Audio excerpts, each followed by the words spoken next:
Hey, you remembered to clap this time. Good job. I did. Chris made me nervous. Were you? No. Did I fanboy a little too much? No, I felt like I was fanboying a little bit because I mean, I think he's a great person, but I got a different side that I didn't know was there, and that's even more intriguing to me because I like that. Yeah. I like that drive and that desire and that kind of relentlessness. I felt like there was a darkness in that kid. Yes. Yeah. Yes, that I didn't know was there that actually is even more impressive to me than previous. No, seriously. Like if you have an extreme high level goal and you are relentless in achieving that goal, that's a whole nother thing because you don't see that from what he's making. And it's impressive that you don't. Okay. Because I have extreme high level goals and I am relentless in them. And the side of that you don't really see too often. But if you're listening to me on the phone or dealing with people or whatnot, at one point, like, ooh, that's a little different. Spicy.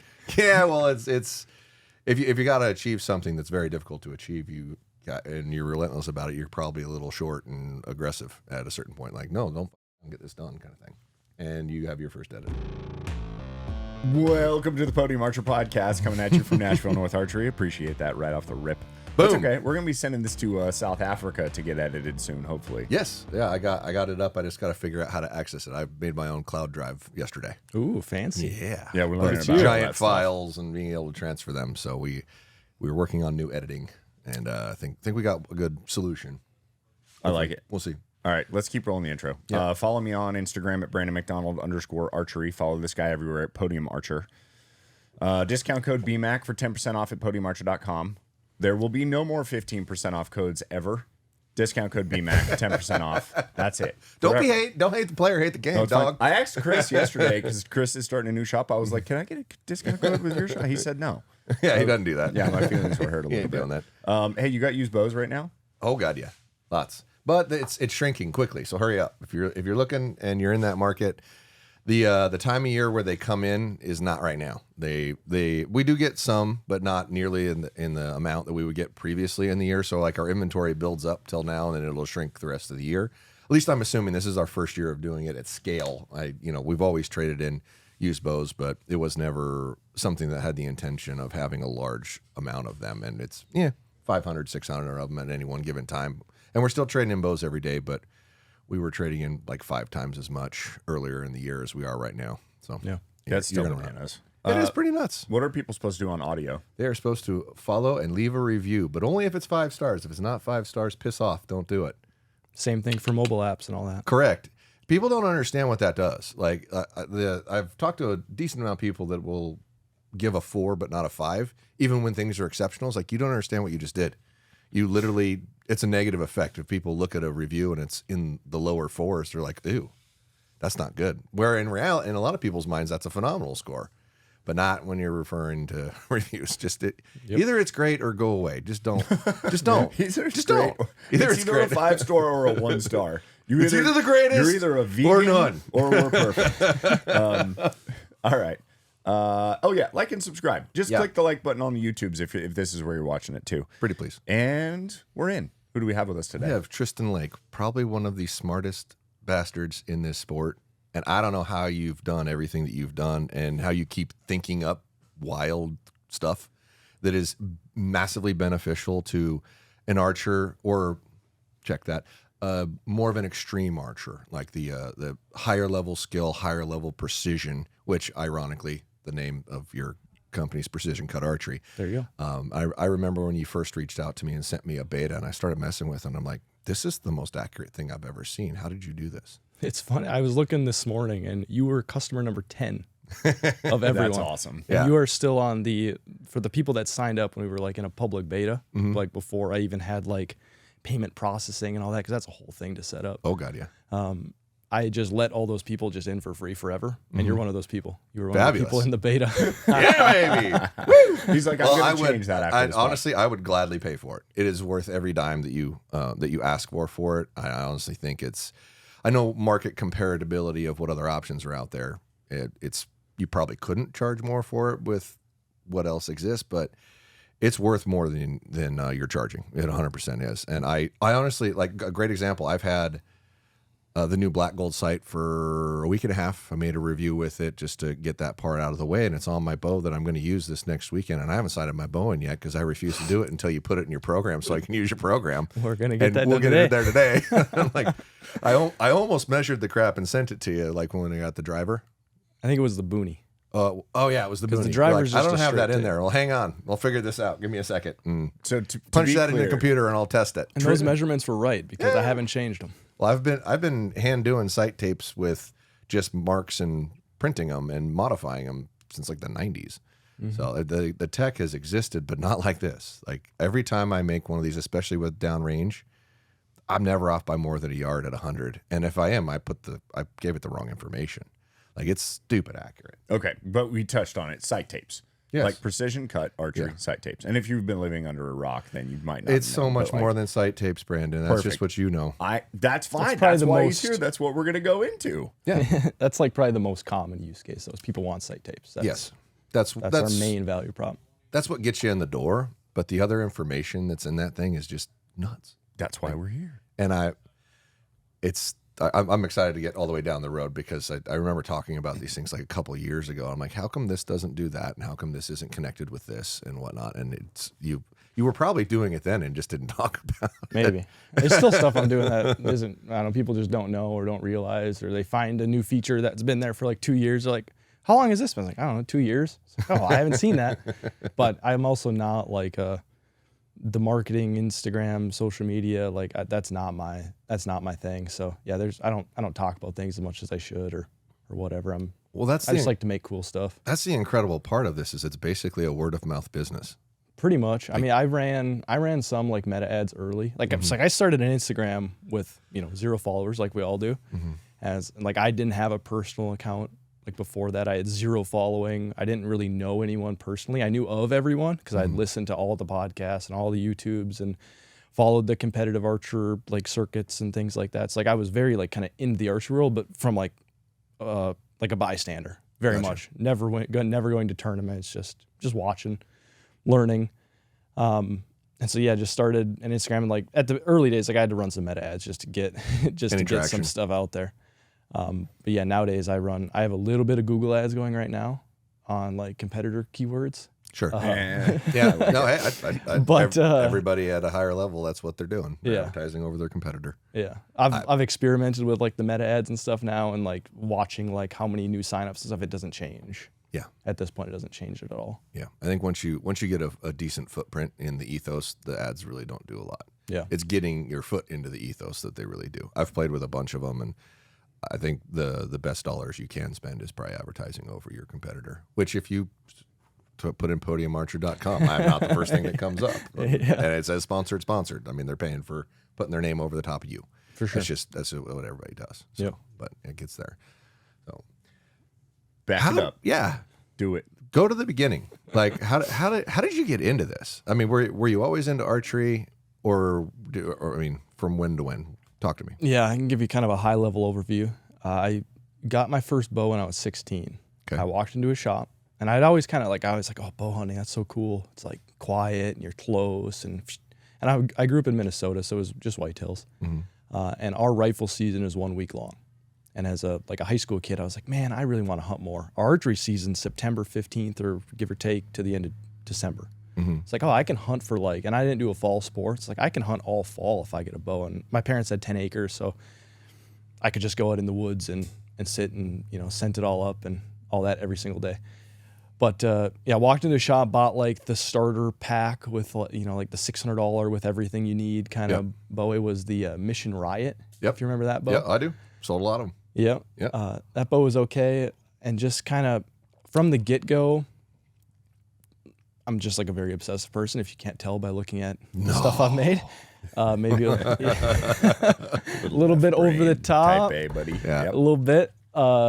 So I bought like a press pretty much right away and started working on my own stuff. It was one of the old Apple yellow ones with like it was the one with like the chain. Oh yeah. That you hook on to like the Oh, yeah, and the hydraulic bottle pump, jack. Yeah. which was super sketchy. And that press. It is. Like some of the early stuff was freaking dangerous. It's so easy to bend a bow in it Oh, and bend a man, riser. you'd Like if you put didn't do the- it right, you would ruin your bow. You'd put the bow in there, and I'd watch the riser bend. And as soon as I got like a better bow, I was like, okay, I need to just go buy a better press because this is too sketchy. This is dangerous. So yeah, I just kind of started, working on my own stuff from pretty much the get-go. Just whitetail hunting around home through high school. In college, kind of hunted some like on the weekends and stuff, but I was like away from like my home, I guess, from college. It was a couple hours away, so it was like driving back and forth. Mm-hmm. Went to school for electrical engineering, graduated school, and that was kind of a period of like career focus for a while, a couple years out of college, getting my kind of career established, and didn't really hunt a whole lot. Mm-hmm. And just for time frame, graduated in 2018. 2020-ish is when I really got bit by the Western bow hunting bug. Okay. Like bad, to where the way my job was, I worked a lot in like manufacturing facilities doing like the kind of IT systems behind the scenes. And Are you still in Minnesota at this point in time? Yep. Okay. Yep. But traveling around the country for this job. And we did like the server systems and things in these manufacturing facilities, the stuff that's like running the stuff that controls the machines. And that job was such that it was like a lot of weekend and holiday work, because that's when these plants have their downtimes and things, when we can work on these systems. And at that job, you accrued what they called comp time for all these weekends and holidays that you worked. So I worked every weekend and stuff I could, saved up all that time, and then took it all off in the fall. So there was a couple falls there where I was hunting, 40, 50 plus days out west. There was one September, a buddy and I went for the entire month of September and just went, we had a handful of tags and bumped around, Montana and whatever. That's awesome. And so that was kind of that era of life. I had a couple, like 3 good years of that, just pretty much just focusing on hunting. It was like work and hunting. And then 2023, my buddy Brad had started Broadheads Archery. Are you familiar with that? Yeah. They make like the Garmin Shield, and they make a little bow vise thing. He started that company, and he was like my league buddy. He was the guy who went with me to that whole month of September. Yeah. And he started that and started selling these things. Like, that's kind of weird. But then he started like selling some. It's like, oh, that seems actually kind of cool. Like, he made a little company, he's selling stuff, he's making some money. Like, that's kind of interesting. What could I do? And it just like, boom, I could make a better sight tape software. And that's really how it started. Like, you're just like in the shower and it I was just sitting at I was sitting at my desk. I was like iMessaging on my laptop with him. I was like, what could I do? And as like a software person, at this point in my career, I'd kind of transitioned out of that kind of more IT server-y stuff into a little bit more of like software engineering stuff. And nowadays I'm like full-blown software engineering stuff. So I didn't use my electrical engineering degree at all. But I was just like kind of starting to get into software, and it's like, man, and I was like at this time of the summer or whatever, I was working on making the site. It's like, this stuff just is terrible. Like, you got to know what buttons to click at what time. It's like they don't come out the same every time. They're not right when they do come out. And you got to go in and like tweak stuff. And it's like, man, I could make a better version of this, I feel like. And at that point, I was like much more back-end software. Like, I had never like made a website. So like, it literally started as like, how do websites work? And like that level of stuff. And it was, figuring out how do you even do this? Like, what's involved? Like, what do we have to know about the arrows, and like how do arrows actually behave as they're flying? And like, so reading every single research paper I could find and everything about rifle ballistics. I have like a stack of books on ballistics that I like read through. This was also like pre-ChatGPT and stuff. So like literally looking through like books of equations and stuff, and then trying to write code that would work. And the whole premise was, and I kind of had this intuition, like, when you go and use all these other programs, or at least the programs that they had back then, they asked you all these details about your arrow, right? Like, you put in like, your arrow's this long, it's this shaft, that's this diameter with these vanes and whatever. And then it spits out your sight tape. So what they're doing is they're looking at those components that you select, and they're trying to estimate what the drag of that arrow looks like, which the drag is like the governing factor of how fast does that arrow slow down. Therefore, what does its trajectory curve look like? And that's where the error in these early programs came from, is they're misestimating what that drag actually looks like. Because you can't look at like a bill of materials for an arrow and really get a good idea of what that drag, because everything matters. Like, how is that arrow flexing out of the bow? How is it rotating? What's the exact degree of helical? Is it a pure helical, or is it more of an offset? Or is it like kind of a more crappy, like, you have the bits thing not quite perfect for like what a true helical would be? And all these things come into play of like, how fast does that arrow slow down? And so the premise of this program was, okay, if I can pin down drag for like my arrow or for anyone's arrow, I could make a sight tape that's actually dead on at every single range right away. That was the premise. Just like in the rifle world, you need to know your BC of your bullet. Yeah. And okay, you have the manufacturer's published BC that you can get from like their box. And that's ballistic coefficient. That's kind of the same thing as drag, I guess, in our case. But the BC is a scaled model based on the standard drag first curve, blah, blah, blah. And then you had like Applied Ballistics doing custom drag modeling, where they're actually shooting like your bullet out of your gun that has your rifling and like tracking that arrow or that bullet for however far and measuring how fast is your bullet actually slowing down. Yeah. And so that was like the next step. And then you had like Ford Off, which was doing more advanced ballistics modeling based on the set, like all the like the shapes and the moments of inertia and all these things.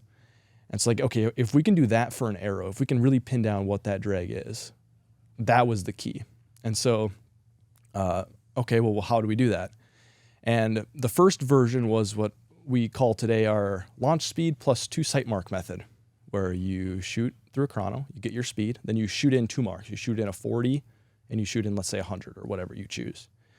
With those 3 data points plus your bow measurements, we can like search essentially for the drag that fits those marks. And so we can like essentially back calculate, like there's no formula where you put this stuff in and spit out a thing. When you actually look at the equations, they're what's called non-linearly coupled quadrant, whatever the word is. There's some fancy word that nerd. See, this is how you know I'm not 100%. No, dude, I'm super into this, by the way, so keep going. It's amazing. I love every minute of this. Yeah. Quadratic equations. That's the word I'm looking for. There you go. There you go. Which I had to like go back into like my college, like I should have paid more attention in my classes type stuff when I was looking at this. But basically, like you can't just plug in this stuff and get like an answer. What you have to do is you have to simulate like arrow trajectories until you find the right answer, basically. So the first version of this that I had, it took 20 minutes to calculate the drag for my arrow based on this data. Now it's like sub-millisecond. But so yeah, that was like version 1, like just like a proof of concept on my laptop. I was like, I think this is gonna work. It's like now I gotta like make a website and stuff. So I was like, how do you make a website? Started figuring that stuff out. How do you accept payments for stuff? And all of the, how do you like do marketing? And so I had this idea I thought would work. I got a website together, a really crappy one. I don't know if you go back, well, when you signed up, like it was way worse than what it is great. now. It was not great, but not if it works, great. it works, and I'm fine. It don't matter to me. It was not great. And I would say, 3 years from now, I'll look at what I have today and I'll say that was crap too. I guess that's just kind of the nature of things. So I had something that I thought would work, but like I'm an okay shot, like whatever. I'm certainly not professional level by any means. Right.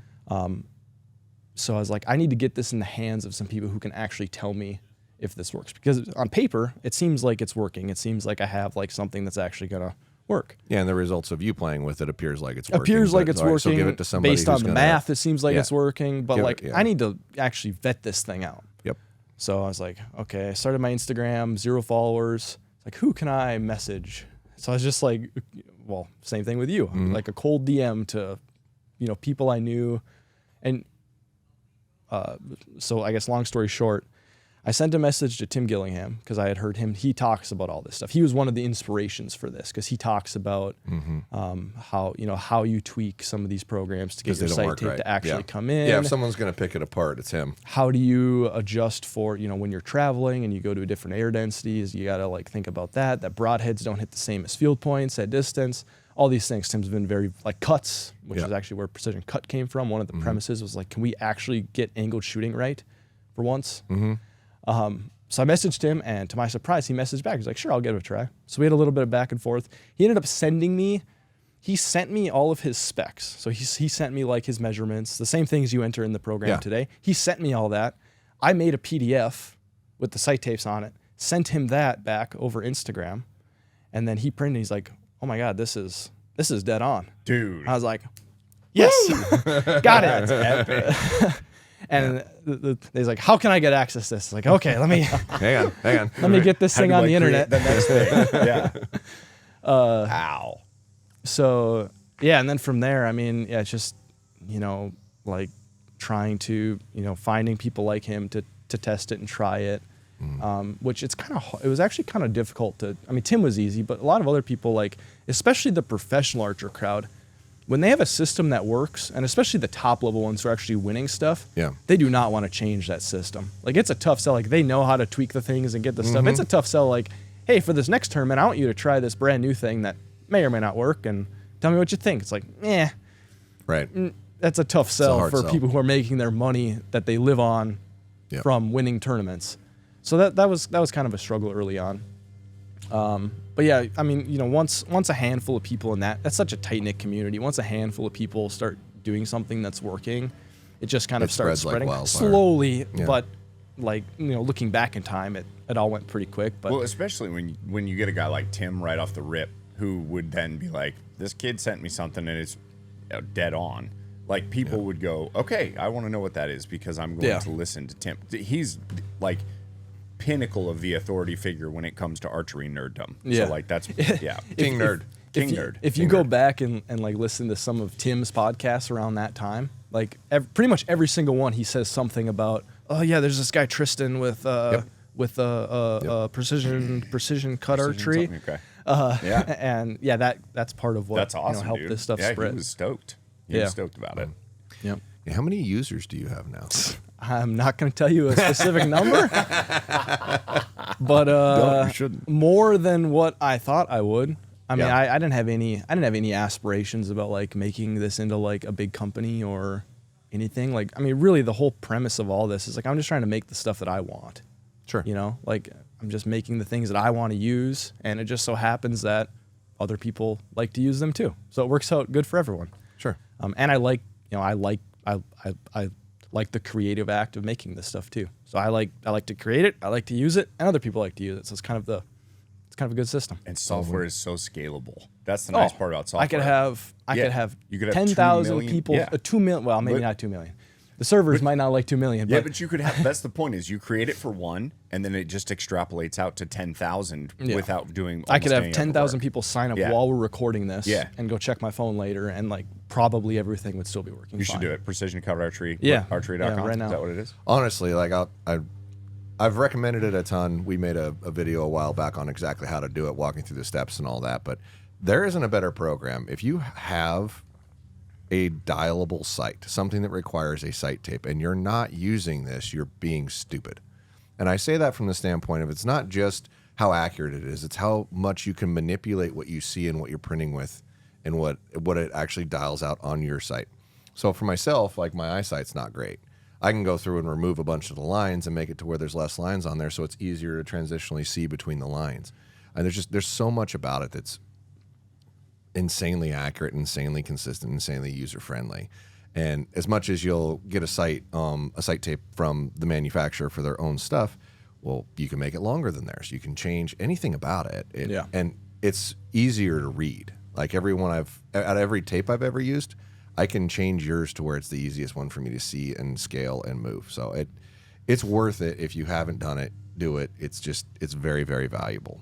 Yeah. Shameless plug. The thing that I thought was cool was on the shorter, tighter intervals. So from 20 to 100, you can set it at like 2.5 yard differences. So you don't just have this block of black, because I'm with you. Yeah. And then you can transition at the 100-yard mark to, you know, each individual yard, which is obviously what you would want to do to be more accurate at those longer distances. Yep. The other cool thing, so last year, he's much more excited about it than I am. I think it's amazing, but I don't really change my stuff that often.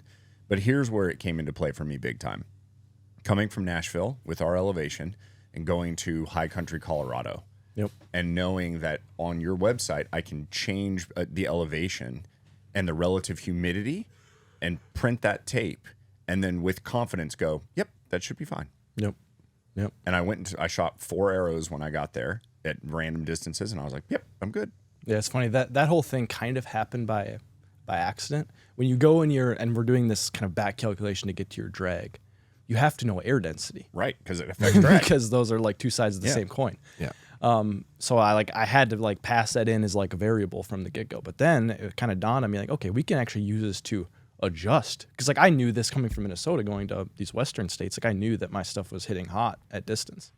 And so it's kind of a nice side effect of the approach, I guess, that we can actually like use this now to also adjust as we're traveling, which has been, I would say, one a really big selling point, and also really nice for me because, yeah, it sucks to like, now I spent a week dialing in my perfect sight tape at home, especially back in the day when it took literally a week or more to actually get all your marks shot in and all that. Oh yeah. And I go out where I'm hunting and it's not right anymore anyway. So it's like, well, what was the point of all that? So yeah, I definitely think that's a big one for a lot of people. Yeah, for sure. So, okay, we've got kind of like blocks of conversation that we want to have in this. Yeah. Do you have a preference on what goes next? Not particularly, but just I guess well, go ahead, do whatever you want. Well, I think that what would be cool is Drive the ship. You I always love do. to dive into the Yates stuff and Of the course you Easton do. study. It's because I want to jump to that. I want to know. I want to talk about That's it. why I asked your I know. opinion first, and, You then you said go ahead and do it, and then we'll talk about the products that you've got at the. I think that probably makes sense because that's the drop of product release type related stuff. So yeah, go ahead and talk about it because that's out. That's in the world already, right? Yep. A lot of people have probably looked at it. I've deliberately not looked at it because I wanted to talk to somebody that actually was involved in it to tell me live the outcome of it, so I can kind of react to it. I've gotten bits and pieces from people. I was like, I'm not looking at it. I want to talk to somebody about it, so I can honestly react to what the outcome was. Well, you're lucky. It's been, how long has that been out? A month? This is going to be a long part of the conversation because, like, this is. I was just gonna I've say. got 3. I'm glad this isn't right after release because I was so burned out on this crap. I'm man, sure. After like it was weeks and weeks of like, I don't even know how many hours. I've got almost 3 months of trying to coordinate to get somebody here to talk about it and just failing every time I turn around. I'm like, oh, what do I got to do? So I'm super glad that we can talk about this. So why don't you give us an overview of what the study, what the study was, what the parameters were, and what conclusions you guys were hoping to get to? Sure. So I guess maybe a little bit of background on this, just this whole thing in general. Again, this is just one of those things where it's like it's something I want to see in the world. Me too. And so I wanted to make it. Mm-hmm. The archery world, as you all know, is very full of like this person says this person says this. What's true? Nobody knows. There's also a lot of like things that like the target people do that they don't really talk about, and it's kind of like hush, kind of secrety type things because, well, it's like maybe their competitive advantage and whatever. So some of it's kind of hard to find information on. There's also just not a lot of good archery research out there. I would say the best, if you people are interested, is stuff by James Park. You're familiar with that guy out of Australia? Mm-hmm. He's a PhD that does arrow and archery stuff. The downside is you have to pay for all of his research papers, which I have bought all of them, especially in the early days, and I was trying to learn all the stuff I could. But so that stuff exists. But really, this whole thing is just we want a place where people can go to get unbiased, unsponsored, like real information backed by like actual tests, not this person says this person says this. All free, all open, all the methods are completely open. So you can see exactly what the test was like, exactly how we're drawing the conclusions that we draw. Like all of this is spelled out, like including like the equations and the math and everything. Like everything is on my website. So that was kind of the goal. This started. Let me ask one question before we go forward, because I think this is important for credibility. So you guys did it at the Easton facility? Yep, at the Easton Foundation. At the Easton Foundation. Yep. Okay. And they donated the space, or you had to rent the space? We had to buy the space. You had to buy the space. Or rent the space, yeah. Okay. Were there arrows, shafts that were given to you guys, or did you buy them? So the arrow shafts for these tests we've done so far, they've all been based on the components of the arrows. So specifically vanes and broadheads have been like the subjects of the test. Yep. The arrows are purely a vehicle. Yep. So Easton supplied the shafts. We've used all Easton shafts for all of these tests, and we justify that because we're not testing You're the not shaft. testing the arrow. Yeah. No, We're you're testing the testing things you put on the arrow. the vanes and so the it don't broadheads. matter. Okay. So when you guys got broadheads, Are you calling manufacturers asking for broadheads, or how did that happen? We are buying them from wherever we can buy them. You walked into a shop and you bought them off Or we the bought shelf. them from Podium. We bought some from Okay. Lancaster. We bought some that were direct to consumer right from the the company. Did you use discount code BMAC for 10% off at Podium Archer? No. Okay. Next time. so Oh god, I love it. That's great. All right. So I bet you wish we did that. That would have been a pretty yeah, good. that would That'd have been nice. a great plug. But what I'm making sure, what I'm making sure is this is creating credibility, because broadhead manufacturers would likely have gone, hey, they're about to use these for testing. Let's make sure we're sending them the really, really Yeah. good stuff, not just Well, there's a pack or whatever there's on the that, shelf. and then there's also like, okay, we got these broadheads for free. We don't Yep. want to like Yep. bash them too hard, Yep. and like, Okay. and that's how a lot of, especially like, there are some people doing testing on this stuff, but a lot of them are manufacturers of one of these things. Correct. And so like they can't go There's and gonna say be a biased like outcome. they can't say like, oh, this one did really bad, this one did really good. Like they can't say that, or they Even could, if but they did, people wouldn't believe it. That's the reason I'm again Yeah. trying to establish credibility. So same with the vanes. You guys went to a shop and bought all that stuff. Like I literally sat down in Excel Okay. and made, or Google Sheets or whatever, and Yep. like made a bill of materials of everything we Okay. need to buy. And then we went and added to cart, add to cart, Perfect. add to cart. Perfect. Okay. All right. Continue on. So yeah, sorry. Yeah, way to go. Like I said, I just wanted to create the credibility so that people understand how the Yeah. There is the testing was there not is no biased. financial involvement of any bias per party in what they're doing. And there's no Yes. hand picking product to get to. Correct. It was off Yeah, the it was shelf. all off the about, shelf. all about retail. Yep. Yeah. Yeah. So, when did we do this? We did 2025 last year. So yeah, sometime 2024 timeframe. I've been talking with James. Obviously, like James is kind of a nerdy fellow like me. And he had started using my program, and we kind of got to talking, and we had several phone conversations and things. And he kind of brought up this idea of, because he had done like an arrow audit for Western Hunter, and he writes these like highly technical articles for Western Hunter. And one of them was an arrow audit that was well received, and he wanted to do like a more like basically what we did, vanes and broadheads and drag. And it kind of dawned on him that with my software, I could help with because like it's hard to compare these things apples to apples. Right. Like if you swap vanes and try to like look at drop, because that's what a lot of the tests have done, right? Like they've looked at like, Yeah. okay, we shot the max stealth and then we shot the whatever and the whatever, and like they're dropping more at distance. Well, that's not a perfect test because there's things that you're changing that you can't control for. One is weight, obviously. Yep. Like you change the vanes, you change the weight. The other is dynamic reaction out of the bow. Probably changed slightly as you change that back weight. So is it hitting lower because the dynamic reaction changed a little bit, or is it hitting lower because of the drag? And so there's some of this stuff that like you can't tell by looking at drop. So he had the idea with my software, since I'm doing all this drag stuff, that we could actually like use that to calculate. Like we could use that to back out this drag constant, or this ballistic coefficient, if you will. Mm-hmm. And so that kind of started the idea. Last year we did just a much more simple, I guess, vane and broadhead test, specifically looking at drag, and then for vanes also looking at how well that vane recovers, which the technical term is lift, restorative lift. Yeah, which It is a terrible I agree. term. It took me a long time to wrap my head around what that is. Yep. But yeah, it's basically just how well does that vane recover from not being in alignment with the airstream. Because that's, an arrow is a fin stabilized projectile. It is stabilized by the vanes, keeping the arrow in alignment with the airstream. That's how an arrow works. That's an important thing. If your bow's out of tune, how quickly does it get back aligned with the airstream? Or if you're shooting in wind, because if you shoot if you have a crosswind, the arrow angles into the crosswind and now flies straight. So how quickly does it do that and get aligned?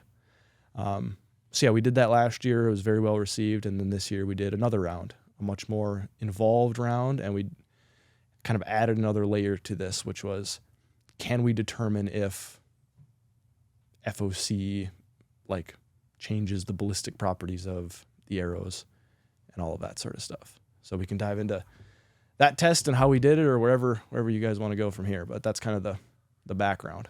Well, what was the first thing that you focused on throughout your testing? Just let's go through your testing, the process in which you did. So what did you do first? So for 2026, I love it. I'm super happy. for 2026, there was two kind of completely separate tests. One was a continuation of last year's. So just more vane, like the most requested vanes, like the DCA minis and some of these other things that everyone wanted to be tested. So we ran a bunch of stuff through the exact same protocol we did last year. Mm-hmm. And then the whole new bucket of testing was what we called the front of center test. And really this was just trying to separate the fact from the fiction on what does FOC do to your arrow as it flies. Outside of terminal ballistics, we did not look at terminal ballistics at all, but just purely like external ballistics, how well, like how does it affect broadhead recoverability, drag, all of those sorts of things. And so I guess the vane price, I think the vane stuff's pretty straightforward. We shot these arrows over the top of Garmin's at 0, 30, and 60 yards, got those speeds, and then backed out a drag.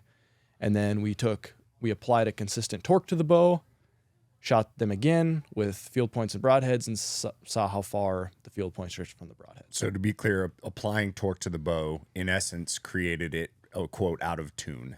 It is like, mildly out of tune. Yeah, I don't even necessarily like to consider it out of tune, because that's maybe a little, I mean, yes, for sure. It's like an inch-ish paper tear at that 12 to 13 feet, just for reference. Okay, that's a good metric. Really, that's reasonably out of tune. That's pretty out of tune. It's pretty out of tune. But really, what that is, like, for me, what that is that's me making a bad shot. You torquing the shit out of the bow when you fired it, when you freaked out or whatever. On a Bucker bull of a lifetime. So I like to think of it a little bit more like simulated shooter error. Okay. But yeah, same thing as a guy walking out of the thing with his bow and it's shooting a bad paper tear. Can I pause you on where you're at? Because I just have a question about something you said. Sure. So you use the Garmin. Yep. Why did you use the Garmin instead of the Lab Radar? I'm curious. Funny story. We showed up in 2025. I brought, I think, 4 Lab Radars. Yep. Lab Radars was the plan because I like those things. It was a lot easier than trying to set up Garmin's. Mm-hmm. And so we're all fired up to go the first day of the test. I'm getting the Garmin's hooked up, or the Lab Radars hooked up. Like, shoot a couple shots, and they just like weren't reading good. So I was like, what the heck? So I get a different Lab Radar because I had a whole stack of them. Because I was like, I'm coming prepared. I'm not going to be the idiot. This isn't going to be my fault. And this whole study was based on using this Lab Radar. Like, our whole plan was based on this. And so I grabbed the next one. Same thing. Just like sometimes it would read, sometimes it wouldn't. Tried another one. Same thing. Eventually I had like 2 Lab Radars set up, one on each side of the bow. Both are just reading like just whack stuff. Do you think it has anything to do with the fact that you're indoors? 100%. Has to. It's indoors. The type of light. It's indoors. Because those things they don't work inside. No. At least not in that building with the smooth concrete floors and the steel. I've tried multiple times to use that thing indoors, even with like cover over it. It just doesn't work. You have to be out in the elements for it to work. So, I assumed was why you did that. So this was like, I know you love that. I love using it too. It's the easiest tool outdoors. If I'm building a sight tape, I still grab the Lab Radar. Me too. Every time. But yeah, so this was like, I'd been monkeying around with this for like, I don't know, 2 hours, and like we only had 2 days in 2025 in the foundation. Like we had rented out 2 days, we had flights back. We only had 2 days, and here I'm spending like the first couple hours trying to get these stupid Lab Radars working, and they just weren't having it.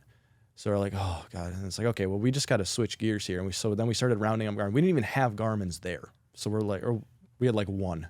So we got one Garmin, then somebody had one in their office, and then somebody else had one at their house. So we quickly round up a few Garmin's and put them on tripods and did that whole thing. So yeah, that's why we use Garmin's. Okay, cool. Lab Radars did not work. Continue. You're shooting the 3 different yardages. It was very, very stressful. I bet. I freak out. You're shooting 3 different yardages and shooting different vane configurations. Go. That's where you were at when I interrupted you. Yes. So yeah, we're measuring those speeds, and then through this, we're like my team's job. So I had myself, the first year I had myself and my buddy John there. And like our whole job was keeping track of all the data, which is actually a really big, I mean, we have like literally thousands and thousands of data points over dozens of arrow builds, like trying to keep track of all the data and make sure we have it all, and we have it all right and like labeled correctly, so we can, when we get home and we can start actually doing things with it, we have it all right. So that's kind of our job as we're there. And then, yeah, all the actual math and the like the drag stuff and all that came later. And then the first year for the how much does the broadhead drift more than the field point? Yeah. We took pictures of everything with like a scale, basically like a known distance, or like a known length piece of tape. It was a piece of duct tape. That was exactly 3 feet or whatever it was. And then James went through all the pictures and like plotted out like the coordinates over all the arrows, which took forever. Oh my gosh.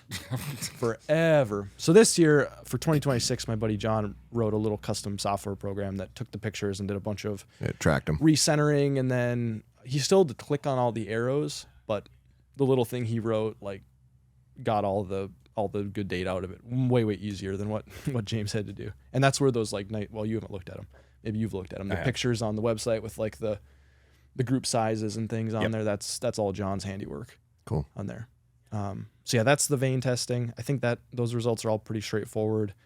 We're trying to minimize drag. We're trying to like make your arrow retain more speed as it flies, and also maximize the steering that it can do on your broadhead or whatever you're shooting. So Did you guys measure sound? I thought you did. yes, right? yeah. Okay. And we did All right. sound. Yeah. Yep. Archery Sound Lab did the sound testing both years. They're out of Australia. They flew up from what were they? Australia? No, we sent okay. the arrows there. Okay, we got sent it. the arrows to Australia Okay. for this guy. He has like basically I think he calls it some sort of something sound chamber. Basically a custom box that he made with all the sound deadening panels and things with microphones and stuff that he can get really good precise measurements on the sound. Okay. Pretty cool stuff. He's like Yeah, an it's super cool. acoustic engineer of some Yeah. kind for his job. Yep. And likes archery. But then he like hurt his back or shoulder or something, and now he's kind of not so good on the archery stuff anymore, which is too bad. Yeah, it's a bummer. I think it's killing him. But yeah. So yeah. Okay, what were the results? Remember, I haven't seen it. Oh, Give me some boy. highlights. This is the fun part. Yeah, 'Cause give me now some he has- highlights. Yeah. Go ahead. Man, I don't know off the I don't Pull it off your phone. we can. We got all the time in the world. It don't matter. So I mean, you remember the chart from last year Yeah. where it was like we have basically the exact same chart this year. Okay. Just with some new things. And we took kind of the best performers from last year and Right. included them this year again. And had a minute. Kind of for comparison. Cool. Oh boy. Let's see. Last year, while you're looking that up, Yeah. did you change your arrow setup based on the study results? So last year in September we had twin boys. Oh, golly. So Yeah. I didn't really You give didn't a think about crap it. I didn't about do it. anything. I hunted whitetails around home with some random arrows that I had. Got it. So no, I did not think too much about arrows last Okay. year. All right. That's fair. But honestly, after all of this, I think my arrow's gonna. I mean, it might change a little bit, and I've changed vanes and things like that a little bit. But Don't tell us then. Don't tell us Okay, yet. okay, Don't okay. tell us. Because I think that when you get guys that are involved as deeply as you guys were in the study, what you changed about your arrow is the true tell. Because it's the stuff that you go, yeah, this is the thing that I thought mattered the most. For everybody who's just listening currently, he is looking on his Yeah. phone trying to find the data. yeah, so this is the I don't know how we're gonna do this, but That's this okay. is the People can go to you can like tap on precisioncutarchery.com those and- dots. It's not super mobile friendly, Oh, gotcha. but okay. if you tap on the dots, it'll tell you what it is. If you hover on the dots on your laptop, it'll tell you what it is. I think. So and this is I don't know if anything- noise, and this is Color What's this one? is noise. Color's noise. So the yellow ones are the most quiet. Okay. Drag is on this way, so less drag is at the bottom. So it's the same thing as last year, where this kind of bottom corner here. These would be the yellow dots down there would be the best performers across. Arizona Air Razor 4-fletch 2.3. Yep. Very, very common amongst the people that really know what they're doing. Yep. Oh, a DCA Mini Saber 3-fletch 2-degree helical. Cool. Yep. Those are the best performers in this category. Interestingly, the mini saber is louder than the super saber. Did you see that coming? No, I did not. It's interesting because Kyle did see that coming.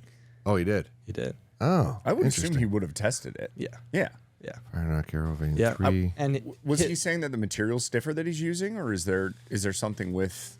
So sound is a tough thing to predict by looking at the thing. Like it seems to be very much like the sharpness of things and like anything that kind of like induce turbulence and all of that. And the mini saber and the super saber are very similar shape, but his explanation was that on the super saber he has more air to work with. So he can like the Okay. way he's doing whatever, I don't know if you look at his patent, it's like Yeah. doing like the vortices off Yep. that leading edge, and like he has more kind of space there to get that air to not be loud. Okay. Basically. Okay.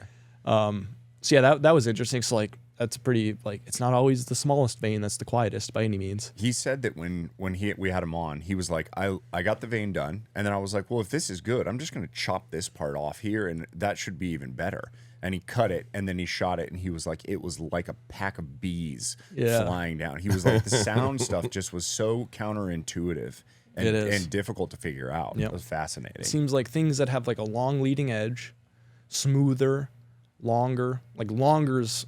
There's another page on here that's like kind of it's like height and length and like total surface area, I guess, against the metrics, and like length predicts sound the best out of anything. Okay. So it's kind of like height for steering, length for sound, and then total kind of height and shape for kind of the combination. And then drag is like more like the total size in general. Fascinating. So Kyle's going to come out with a 6-inch long DCA, mini long Super You're Saver. not wrong. I bet you money he does. All right, so I don't want to go. I'm scrolling ahead, but I shouldn't here. So that's the vanes. I'm actually not surprised by this at all. I mean, I don't think those are the outcomes that I came up with for the most part. Although I am surprised that it's louder, but I hadn't tried to get a decibel test on vanes yet. I was trying to figure out a good effective way to do that to truly measure them, but and like my kind of whole theory on vanes, like before we did any of this, was like vanes are the most over talked about thing that just doesn't matter. Like pick a reasonable vane and just call it good. Like shoot what you think looks cool kind of thing. Like they're all so similar. Okay. And that's kind of true when you look at this. Like if you like the actual drag differences, I mean, from the extremes, there's a pretty big difference, like a Talon versus like a Flex Fletch 187. Yep. But like that's not even in the same category of thing. Right. Like it's like 1/10 of the size or something. But anything you felt like there wasn't like the variance wasn't so great that you were like, oh, never go there. No, like I would like never laugh at somebody for shooting a vane. Okay. Really. Okay. Depending on what they're doing and depending on what they care about. Yeah. Especially anything kind of that mid-class, like the DCA stuff, the max stealth, the like mediums, like anything in that kind of like the thing that most people are shooting, those kind of medium-sized vanes, like they're all so similar, at least in terms of like drag and lift. Now the sound is interesting because if you care about aero noise, which we can talk about if that's important or if it's not. Are they going to mow the lawn for 100 years? The irony of we've done pods at this time of day multiple times where I think that's next door that's mowing that. I maybe you can't hear it. If you can, I apologize, but it won't be much longer. Okay, There's not that much grass to cut. It'll probably be over with. Okay. Oh, you shot a 2 Fletch. That's an interesting one. Yeah, I didn't even think about that. Let's have that conversation and it did pretty well. Whoa, I moved. I touched the wrong thing. I don't know how I got there. Oh yeah. So yeah, first on the vane thing. So yeah, I think like everything's pretty. Like I said, I would never laugh at somebody for shooting whatever vane. Like they're all so close. I think probably sound is the biggest thing where they really start to separate themselves if you care about sound.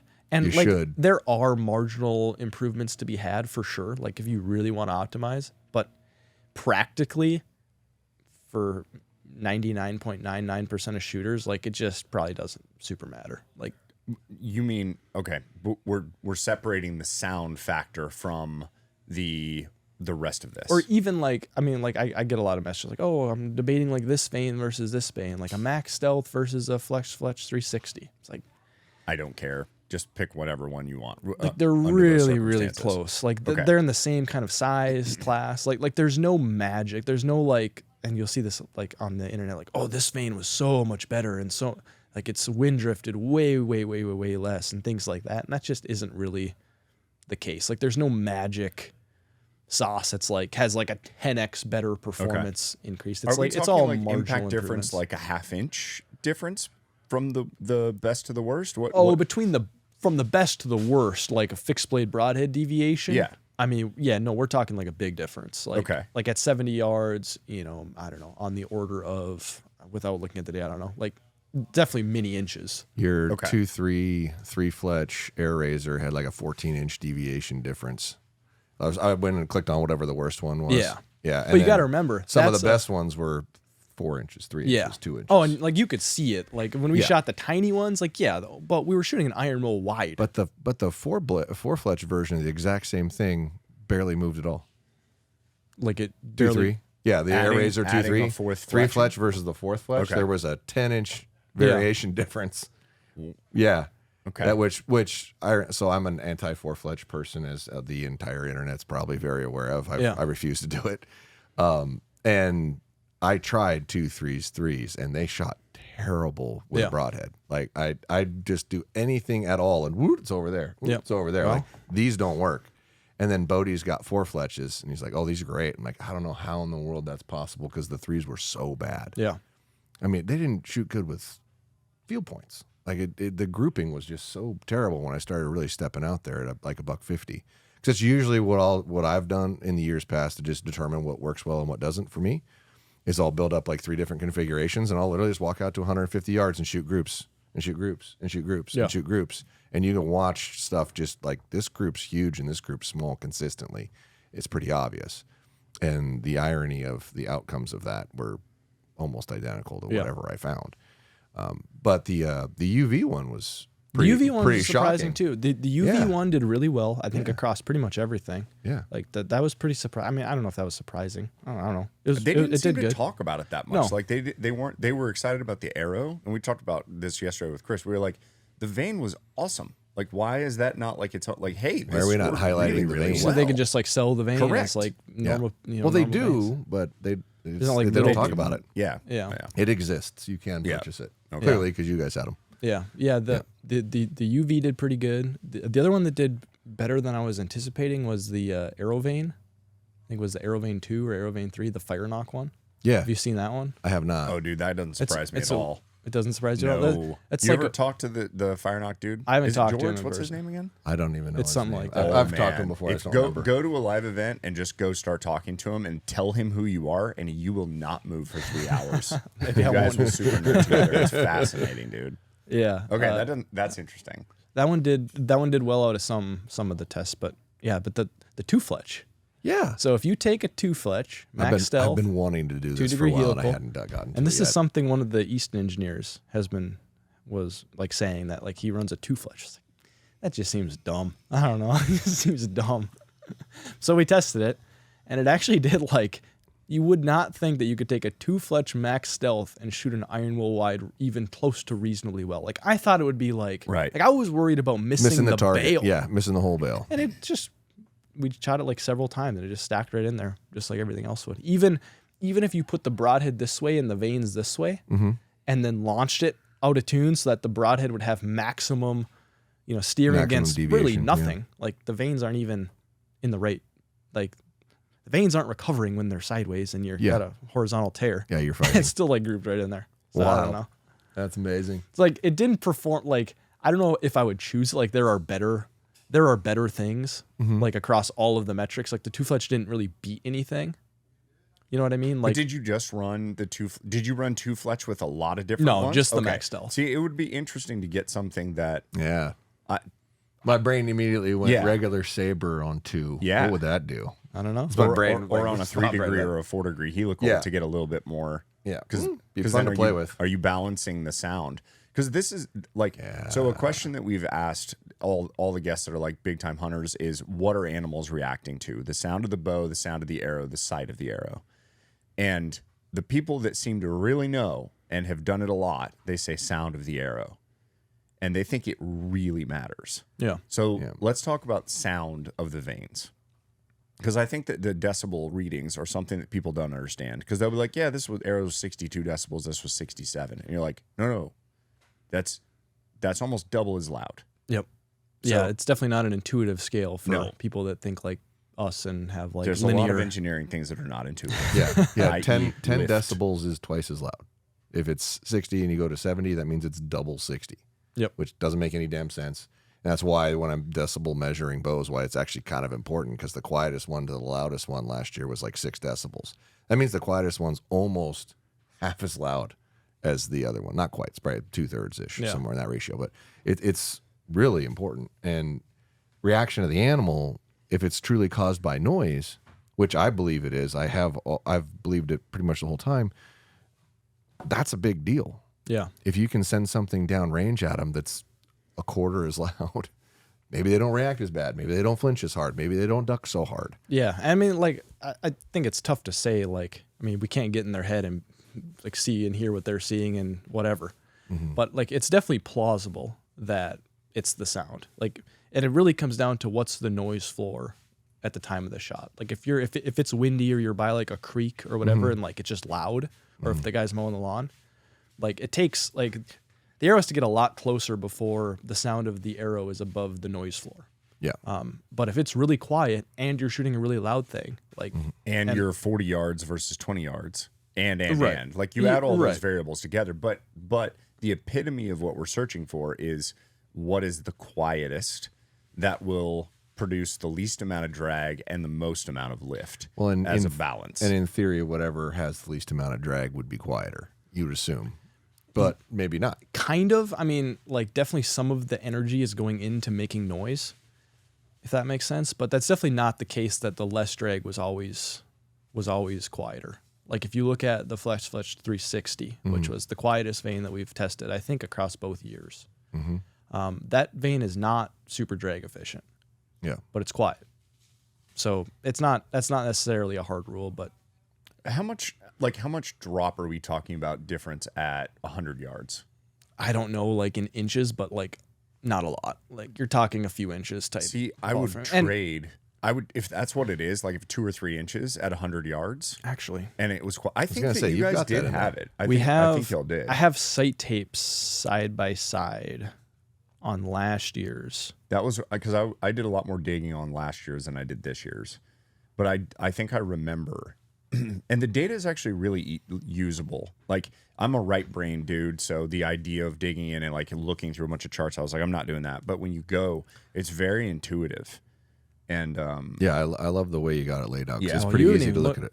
if you haven't looked at this year's, I haven't looked at it at all, dude. this I year's avoided it 'cause I website wanted is to so read it. much better than last year's. Last year's is embarrassing. that's hilarious. Because like I said, I found it as a right brain person to be fairly usable, so that's good. Yeah, I think this year's is great, and there's way more stuff this year. Like last year, there was like 3 articles that I wrote on the website. This year, there's like a dozen or more, 15 of exploring little topics. There's a too long didn't read at the top if you just want to get the highlights. Yep. Yep. So this picture here is sight tapes for the most drag efficient vane, the average, and the worst. That's cool. Gotcha. That's a cool visual. So if you look at that, you're talking like roughly like a yard at 100. So that's probably Yeah, your best to 3, your 4 worst inches. is 5 at 150 ish. So what he's Right, showing best is to worst. 350-yard tapes that if you just printed them out and put them on the table, you would think they were the same tape. Yeah, at 7, you'd have a hard time at like I 60 don't know even about that, identifying a but difference. I would. I'm not talking. You wouldn't. Yeah. He would. Let me see this thing real quick. Yeah, like 60, you almost couldn't Okay, tell. it's a little bit. You're pretty damn close. No, at 60, you're probably not going to be Yeah. able to shoot the difference. Oh Yeah. man. Yeah. Okay. So, but that's good news to me because then I'm not choosing drag as a factor that much in my vane selection. Yeah, probably. And especially like if you have the tape that's right for that thing, like the difference in it's like really you have some amount more retained kinetic energy, which if you care about that, that's cool. I don't really worry too much about Minuscule. that. Minuscule. You have wind drift is probably the biggest reason Okay. to choose less drag. Wind drift is almost entirely proportional to drag because of that part where the arrow. So like one thing you'll hear a lot of people say is they'll say, oh, it's like the cross sectional area of the arrow because like the wind is pushing on the side of the arrow, right? Like that's how you think about Yep. it. Yeah. But that's not really what's happening when you shoot that arrow. Just like when you shoot an out of tune bow, within that first 12 feet or whatever of launch, that arrow is realigning to that airstream. And then like the arrow's flying in You get what he's saying. pointed right? into Yes. the wind. Yeah. So it's like the airplane or the Yeah, it's like a airplane's- plane's pointed in the Yeah. the way you the can wind's see blowing. the arrow in a Yeah. windy day Yeah. tracking literally like at an angle to the target. Right. So the reason the arrow drifts is because the part of the drag is now pointing sideways. Yeah. So if you want to look at wind drift, the best way to look at wind drift is by looking at drag. Now there is a little bit of drift that happens while the arrow's aligning, which is this whole aerodynamic jump thing, which is also a really stupid name because it's the same thing that they use in the rifle world to describe when you shoot into a crosswind, you hit up or down, depending on the twist rate of your barrel. You guys familiar with that in rifle? Yes. No, yes. That's okay. Yes. You don't Yeah, have yeah. to. I've done explain. long distance well, rifle a bit. Yeah. In archery, they call the part, basically the thing you're measuring when you take the bow to tune and you see how far the arrow moves. That's also called aerodynamic drift, which is completely different physically, but it's got the same name.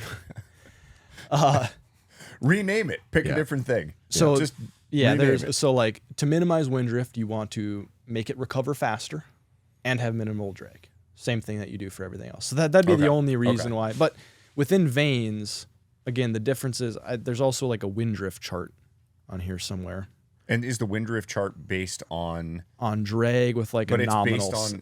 based on an estimate because you guys didn't shoot with an Right. even wind the whole time. It's based on an equation. Right. This is based on like the same wind drift that I'm spitting out in my app, Okay. for example. So this is with and this is all like arrow weight dependent and everything, but this was a nominal 450 grain arrow at 280 feet a second.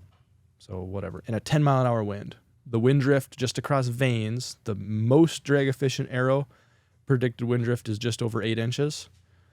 The worst one is just over 10 This is the reason I miss my mule deer, by the way. at 80 yards. 100%. I was So- looking for something to blame. Seriously. I shot perfect, but I read your damn article. All right, so let's go back to sound because I want to touch on that before we move on. I think this is overall good news though, because I think there's a lot of people that go, "Oh man, do I have just completely the wrong thing on my Yeah. my arrow?" And the answer is like probably not. Yeah. But sound. So what was the biggest variation that we had for sound? Let me get to this. And then here this is stuff. another one where people are just going to have to decide Should how have just had my important. laptop out here. You Would've been can. way Do you want to easier. grab it? Do you have it? Yeah. Just go grab it. All right. We're fine. Yeah, because we can riff. We can I mean, riff. I think that the sound thing it does depend on how important. Is that what you're That's a doing? nice DJ. I think that's a different thing than riffing. Oh, I don't know, maybe that's it's right. not. You're hippity hoppity. Hippity hoppity. If people don't care about sound, then it doesn't matter. I think I've done that to you twice now. Yeah. But if people do care about sound, and you can get something that the drag and the lift are like good, and then they also think the vanes look cool, rock and roll. You're getting you're getting the balance. We do know you care about how it looks. I do care about how Oh, it looks. 100%. I do. You know what? That's the funny probably thing is higher actually, on the level of the other things. It's aesthetic. You know what I've been doing though this whole year? I haven't changed. I haven't had any custom fletching on. I did have them fletch some DCAs on one set, but I've just been literally shooting the victories with the AE hybrids that come on them. Mm-hmm. I've just been like, that's fine. We'll just give me that, because I haven't done anything where I'm really stepping out at distance, and then they've just been fine. I don't find that the issue has been the arrow configuration. I am the issue. Yeah. All right. Yeah. And it's not necessarily that. I mean, there are definitely gains to be had. But like if you already have your arrows built for this year, like I don't know if redo I'd it. go like redo. Like it's not that. And like you kind of see this in the profession. Like there are people winning tournaments with every combination of thing under the sun. You know, like if there was one right answer that was the best, Right. everyone would just be using that. Like Right. this is their livelihood. They get paid to win tournaments. Like you think they'd all be using that, right? So Oh, did you test the little tiny vane 5-fletch things? the ones Max that, like- 23s. Well, I don't know what vane No, I they're can't using on remember it, what but that they're was, like though. Dale and Yeah, they're shooting Nick the Fisher, Air they're Razor Air Razor 23s. 23s and 5-fletch. Yep. Yeah. It did okay. Yeah, I mean, there were things that did better, but Got it. it's like, let's see. Plus, it's just a pain in the ass to 5. Well, he made a no. They make receivers for it, Okay. but he had a good point of if you're trying to noctune, you'll never have to refletch your arrow. You just move it to the next one until it shoots straight. So the I was five, like, I get that. Oh, Okay. there we go. Now we're talking. the 5 Old fletch is man up. eyes are enjoying this. The 5 fletch is up there, Okay. and the 4 fletch was somewhere down here. So quite a bit more drag. Yeah. That's the 4 fletch. So quite a bit more drag, but it did steer a little bit better. So Gotcha. depending on what broadhead you're shooting and all that, everything's a give and take. For Yeah. the What's most the part. one that's all the way out to the right? 3-fletch, the 2-3. Air 3 Razor. fletch Air Razor 23? Yeah. And then the 4-fletch one's right there. Where I said the biggest deviation Yeah, there. the deviation in impact with Yeah, the in broadhead impact on. with the So like broadhead. far Yeah. to the right is bad. Yeah. Yep. But that's they go, yeah, that's not what we're designing these for. It's an Air Razor 23 with an iron wool wide. That's the thing you got to remember. That's an That is- iron wool you wide. should never do that. Which Like, is also really ever. interesting. Like when you look at this holistically, like with an iron wool wide, all of these veins over here on this side like did pretty similar as far as how, which is interesting. Yeah, I would have assumed I the mean, graph I've- would have been much more spread I've missed out. whole targets with the iron wool wide when I make a bad shot. Yeah. So like it's not like we were torquing the bow or doing whatever things that bad. But like if you go put like a Reinhardt 18-1 out at 70 yards and start trying to shoot iron wool wides at it, like every now and then you're gonna have one that Yes. you know? No kidding. Yeah, I do love the fact that you're like, okay, we need to find something that's going to shoot poorly. Let's use that. well we Well, it's the biggest planing surface. it's not even that it shoots like yeah. well, there's a couple reasons. One, it's big. So not necessarily that it shoots poorly, but it's harder to steer. The reason we chose it is because it is like if you just shoot that thing like for groups out of a tune bow with whatever, those things stack because the tolerances are so tight and all that. So it's kind of for both of those reasons. The one I think we would have chose well, and like we did this broadhead last year for this test, so to keep it apples to apples. The FOC stuff we switched to the Exodus because it was a lot cheaper and we needed a whole bunch of them and we weren't going to spend as much as the iron wills cost for like dozens of them. Right. But yeah, it's just I mean, they definitely shoot, they're just big and they're really loud.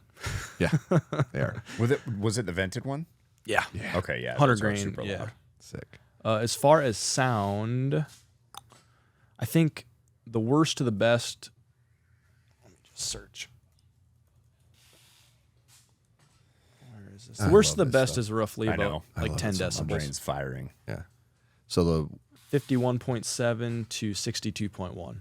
So Yeah. basically over double from the is worst to loud. the best.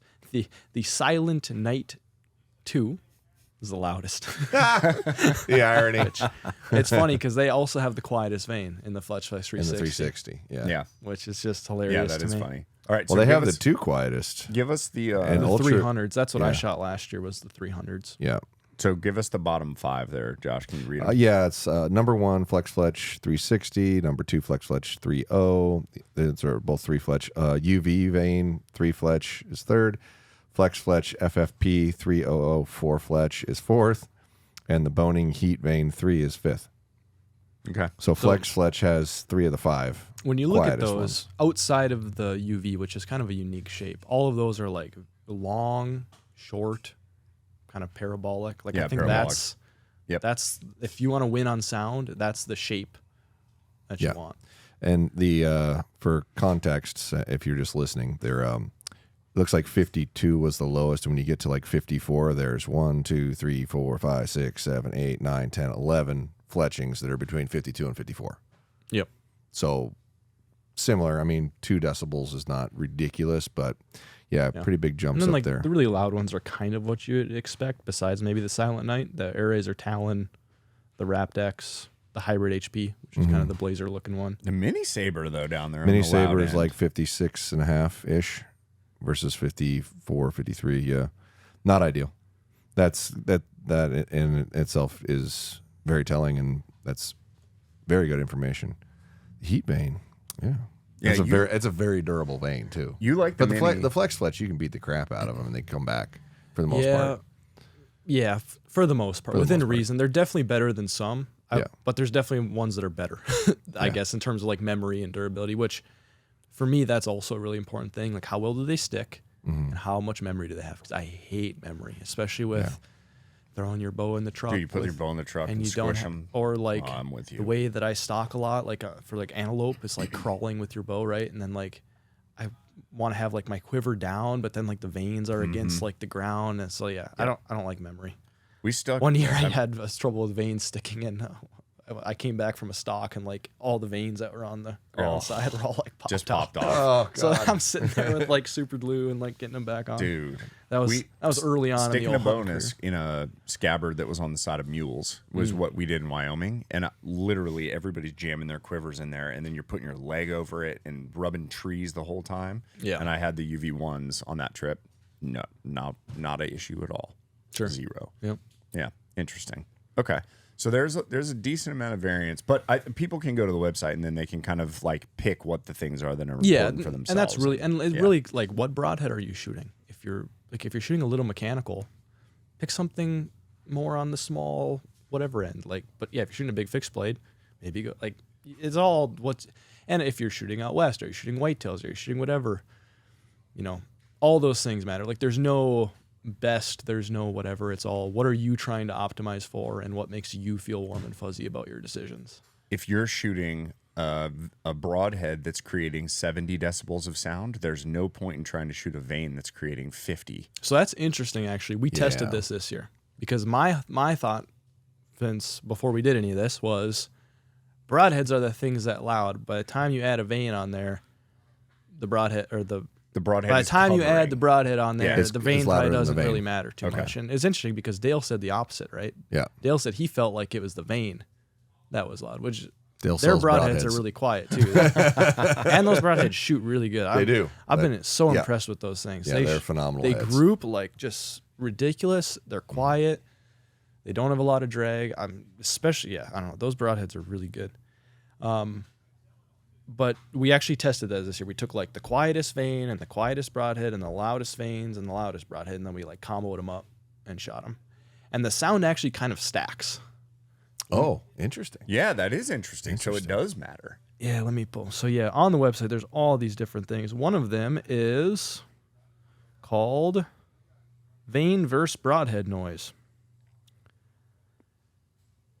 And we'll look at the white-tailed deer weighted one. So like sound, we're like measuring the raw decibels at each frequency. Each frequency like band, right? And then to get the total sound, you like sum those all up in a logarithmic sum. Okay. And our ears hear that differently than what a deer's. Like, right. Our ears hear certain frequencies better than what a deer ear hears.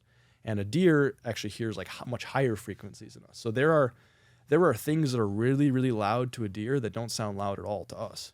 One interesting one was some of the, and actually you can see it here. Some of the, which ones are these two? I believe these were let me just. So the graph that he's looking at basically tracks plots from left to right, but then there's a line that's connecting them all. So it almost looks like a draw force curve chart. Yes, this is frequency on the bottom with like decibel level on the side. So like these would be the really high frequencies. Like we can't hear any of this. Yeah. Okay. But this is really, really loud to a deer. So that's the deer weighting. That's the human weighting. See how that whole section like goes away? Yeah. When we click on the human one. Oh, wild. Yeah. So there's some of these, like I think the Iron Will solids. I can't quite remember. But yeah, this is the Slick Trick standards, really, really loud to a deer in this really high loud frequency. On the high it's like end, a on really the right high end of the like scale. Okay. Whistle, like dog whistle kind of thing. But yeah, if you look at these, so yeah, it was like the Flex Fletch 360s with Slick Trick standards. The Tulu was actually the quietest broadhead out of all of them, including mechanicals and everything. Huh. I thought the Tulu was loud. Why did I hear that? It did not shoot very well for us. Okay, but it was really very quiet. Okay, interesting. So yeah, like obviously bear shaft with gold tip field point. Yeah. Way down there. Flex Fletch 360 with field point. Very quiet. 360 with Tulu. Still pretty quiet, a little bit louder. But then, then you get the SK2 with a field point, SK2 with Tulu. So they kind of like, you can see how like, once you add one piece, they start to like kind of add up. So I guess I would say my conclusion there would be both kind of matter. Both kind of matter. Okay. Yeah. Okay. Because you're, okay. So yeah, if you shoot a SK2 with an Iron Will, that is 72 decibels. So it's like, what, 4 times? I don't know how that works, but I think that'd be 4 times as loud as like the quietest field point arrow. Because the bear shaft field point it's like was probably 5 42 decibels? 42 to 72? To 72. 45.6 to 72. Well, yeah, if you're doubling and doubling and doubling, you're quantifying a double as you go up, right? No, it's like 8 times as loud. Yeah, exactly. Yeah. It's like ridiculously louder. But obviously, that's true. Nobody's shooting a bear shaft field point, or maybe some people are. Well, we heard about the dude who killed the 400-inch elk with a field point. Yeah. So like maybe some people do it. Yeah. You shouldn't. Yeah, but don't do it. But yeah. Oh man. Okay. Go back to that other chart that was showing the sound combinations and the lines to them. Where that was. The draw force curve. Yeah, combination the one that looked chart. like and that had all. What's the green one? Because that's clearly quiet. Bear shaft. Bear shaft. Okay, what's the orange one? Fletch 360 with a field point. Okay, and then what's the one above that? Though is it red, Pinkish. That one. What is that? Tulu. Fletch 360 with a Tulu. If that's how you say that. Yeah, if you're at what point, and the deer up here are like it's like a high whistle. That's interesting. Yeah, like this would be a whistle that we can't hear. Yeah, we can't even hear it. Our hearing stops at like 20-ish K for young people, and probably for some of you old people more down in that area. Yeah. Okay, but I mean that's like if you really care about sound, this is a fascinating chart. But all this stuff's like we said, precisioncuttarchery.com. Is that what the website? Archery? Yep. Precision Cut Archery. All the information's there and it's free. You can look at it all you want and nerd out as much as you want. It's really incredible though. Why didn't you do affiliate links? Like, why didn't you combine with this dude and put affiliate links for the products right underneath it so you could actually get a cut? Come on. I make my money from subscriptions for people that want to make site tapes. Yeah, you do. All right. No, I mean, I try to stay pretty just not commercial at all in this, which, I mean, when I was sitting there working on all these charts and everything for the however many weeks it took to put this all together, I was like, oh man, this is kind of a lot of work for something we're just putting out there for free. But dude, it's such a service to the archery community though. Like commend all of you guys on this. Is super cool. I'm glad we had a couple week break since I did this from because I would have been Let not your brain- wanting to talk about this at all. Yeah. Yeah, for sure. It's been a month now. So Yeah. All right. So we talked about vanes. Did we dive deeper into the broadheads? Not yet. I don't think we haven't even talked about FOC We haven't talked yet. about We FOC haven't even yet. talked about FOC. But you were testing these things in order, and you were testing that first, right? Was what we talked about. And We also did We didn't do Broadhead sound last year. Yeah. We did Broadhead sound this year. I want to see that. You wanna see that? I do want to see that. Is that where you want to go broadheads next category? Yes. Okay. All right. Well, I asked him to do it in the order in which they tested it, Okay. and I think that's. Well, I don't know. Our testing was all. Well, yeah, I get you. I want to hear that. So shut up. Let's do it. Well, I'm not interrupting. This is the master Broadhead chart. And actually, this is probably the easiest one for sound. Okay. So you're not going to be surprised by some of these top ones. All right. Variance looks like maybe 50 We're at 50. decibels up No, I can to- see it. They're fine. So we're 55 70. to 70. Well, probably 70. if you hover on it, probably it'll about show 70. Quadruple. Quadruple. And like from 55 to 58 is 2/3 of everything. It looks like. Oh, that's on this chart. And then it starts to accelerate up pretty drastically. And what field point's the quietest. Montec is the next quietest. QA to Exodus next. Tulu next. Evolution, Whitetail Fury next. Sever 1.5 next. Sever Hybrid next. So Sever's kind of surprised me that they were that quiet. That Honestly. doesn't surprise me at all. I would have bet I've you shot money. Severs a lot, and I always felt like they were a little loud. I But would have bet you I was money also they're running them quiet. on a 360 arrow, which is, so I guess it's just relative. Tota 4-blade. What's that? Tooth of the arrow. Oh, Tooth of the Arrow. Sorry, yeah. The abbreviated. Got it. Another Sever. Another Sever. Wow. Then Beast. Then Evolution Outdoors Hide. It's weird that the Whitetail Fury is quieter than the Hide. That's interesting because it's got more blade to it. Yeah, it's, like I that's said, weird.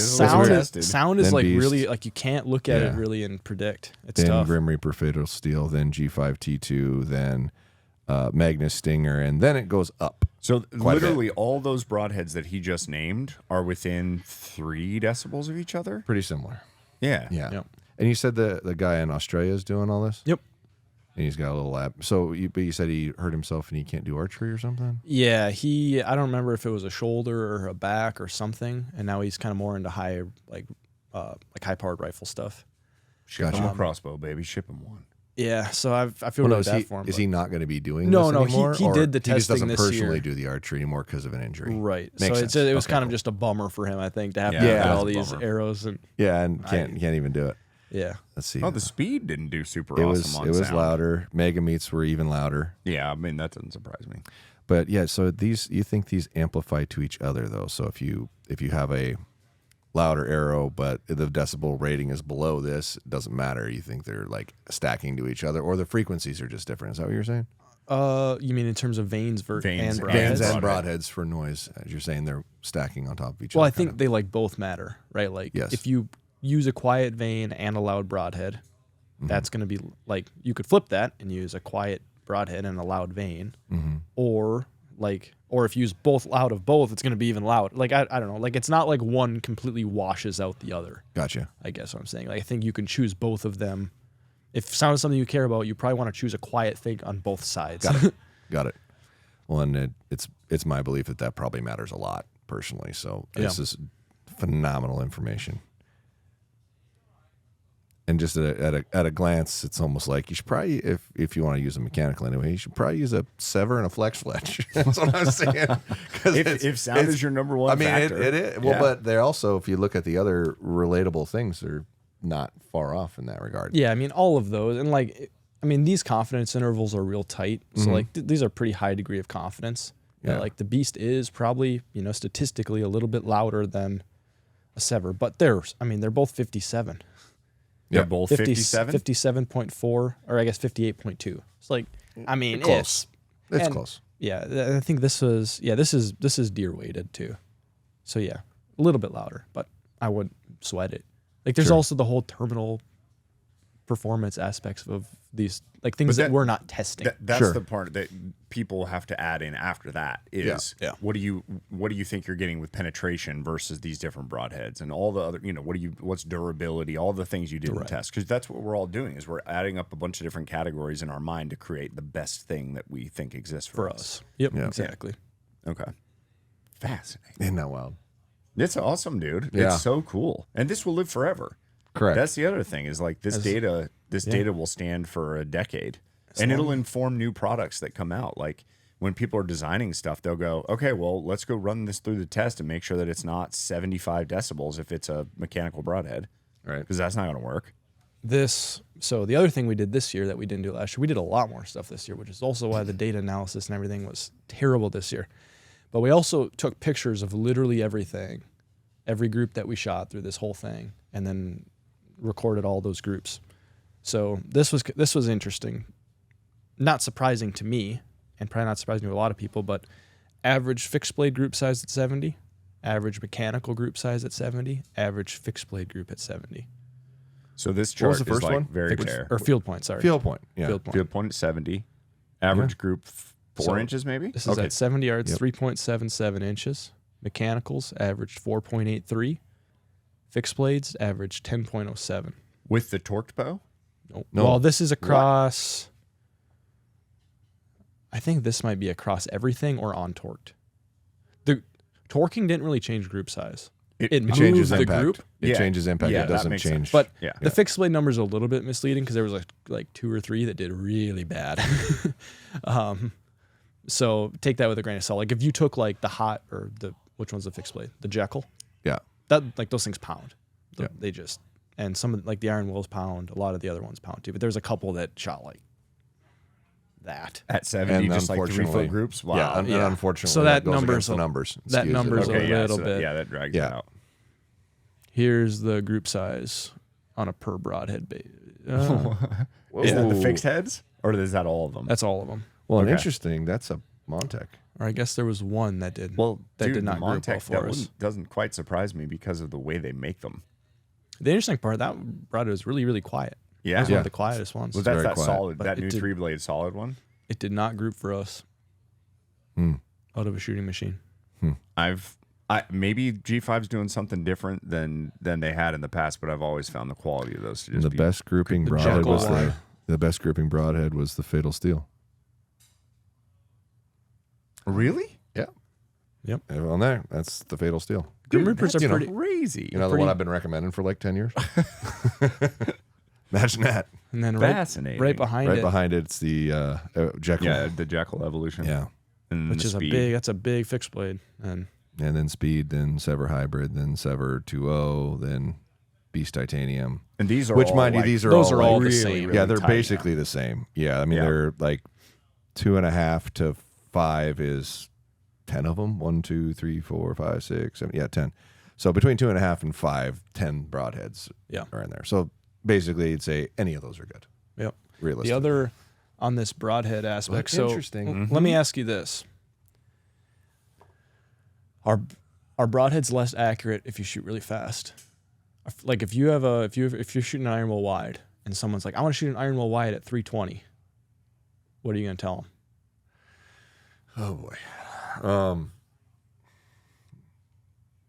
See, that's a hard thing because I'd never shoot a bigger fixed blade broadhead fast. I just wouldn't. I'd shoot a mechanical. Like if you're shooting fast, I'd shoot a mechanical. And not for any reason other than that's just what I'd recommend. I've never really tried to do that. But I've shot ridiculous speeds. Like I've shot over 400 foot a second with broadheads. Yeah. And mechanicals, I don't tend to ever have a problem. And I've never really, well, I did, you remember, I don't even know if they make them anymore, but shuttle T-locks? Mm-hmm. I shot those at any speed and it didn't matter. They were pretty damn accurate. I never tried to stabilize a big giant broadhead because I personally think using a big giant broadhead is stupid. So I don't. Sure. If I want to cut a big hole, I'd use a mechanical. I wouldn't use a fixed blade broadhead. Yeah, but like that's something you hear, right? Is like, oh, if like it's really much more forgiving at like 280 or whatever. Once you get above 290, I don't buy it actually at all. Well, I don't think it matters at all, but I could be wrong. We tested it this year. These are standard speed group sizes, or mean radius, which is the more statistically relevant group size metric. And then this is the high speed. So let's see. Anything below the line did better at high speed. Anything above the line did better at low speed. Okay. So I read that as they basically split the line, meaning this was like 280, 290-ish feet per second. Speed. To I think like 325 or something. What is the arrow? I'm curious when people do that. I'm wondering if they're messing with the dynamic spine of their arrow so badly that that's actually creating the issue more than maybe the broadhead. Okay, so this is. Were you guys adjusting the spine of the arrow as you were increasing the speed? These were totally different. Okay. Bows and arrows. These are like, and that's right. Like it's grain of salt. There was Access versus 5.0. It was like an 80-pound bow versus 70-pound bow. But they were spined correctly for the bow and those What's speeds. the bottom line again? Sorry. Standard speed group size, essentially. A group size. And high speed group size. Oh, okay. So the ones up here started grouping worse at high speed, and the ones down here actually grew better at high speed. Evolution Outdoors, Whitetail Fury, worse at high speed. But you got to remember, like these are pretty. They're still close to each other. They're not drastic, and it straddles the line. Like it was pretty obvious as you're doing it. Like, oh, these things still shoot pretty darn good at 325 feet per second or whatever they were. The best. Did you guys test the single bevel iron wills versus double bevels at all? We did last year. Okay, so we don't have like the group size stuff. Because this is just the stuff we did this year. So that's why there's only. I just keep noticing that the single or the double bevel is not doing super hot in just kind of in general. And for me, when I switched to the single bevel, I felt like I noticed that I was grouping better, and it felt like it was more forgiving because you're helping create the rotation. But when I talked to Bill about it, he was like, "I don't think so." I mean, it's possible. I don't know. I don't know. Didn't test it. Maybe next year. Maybe next year.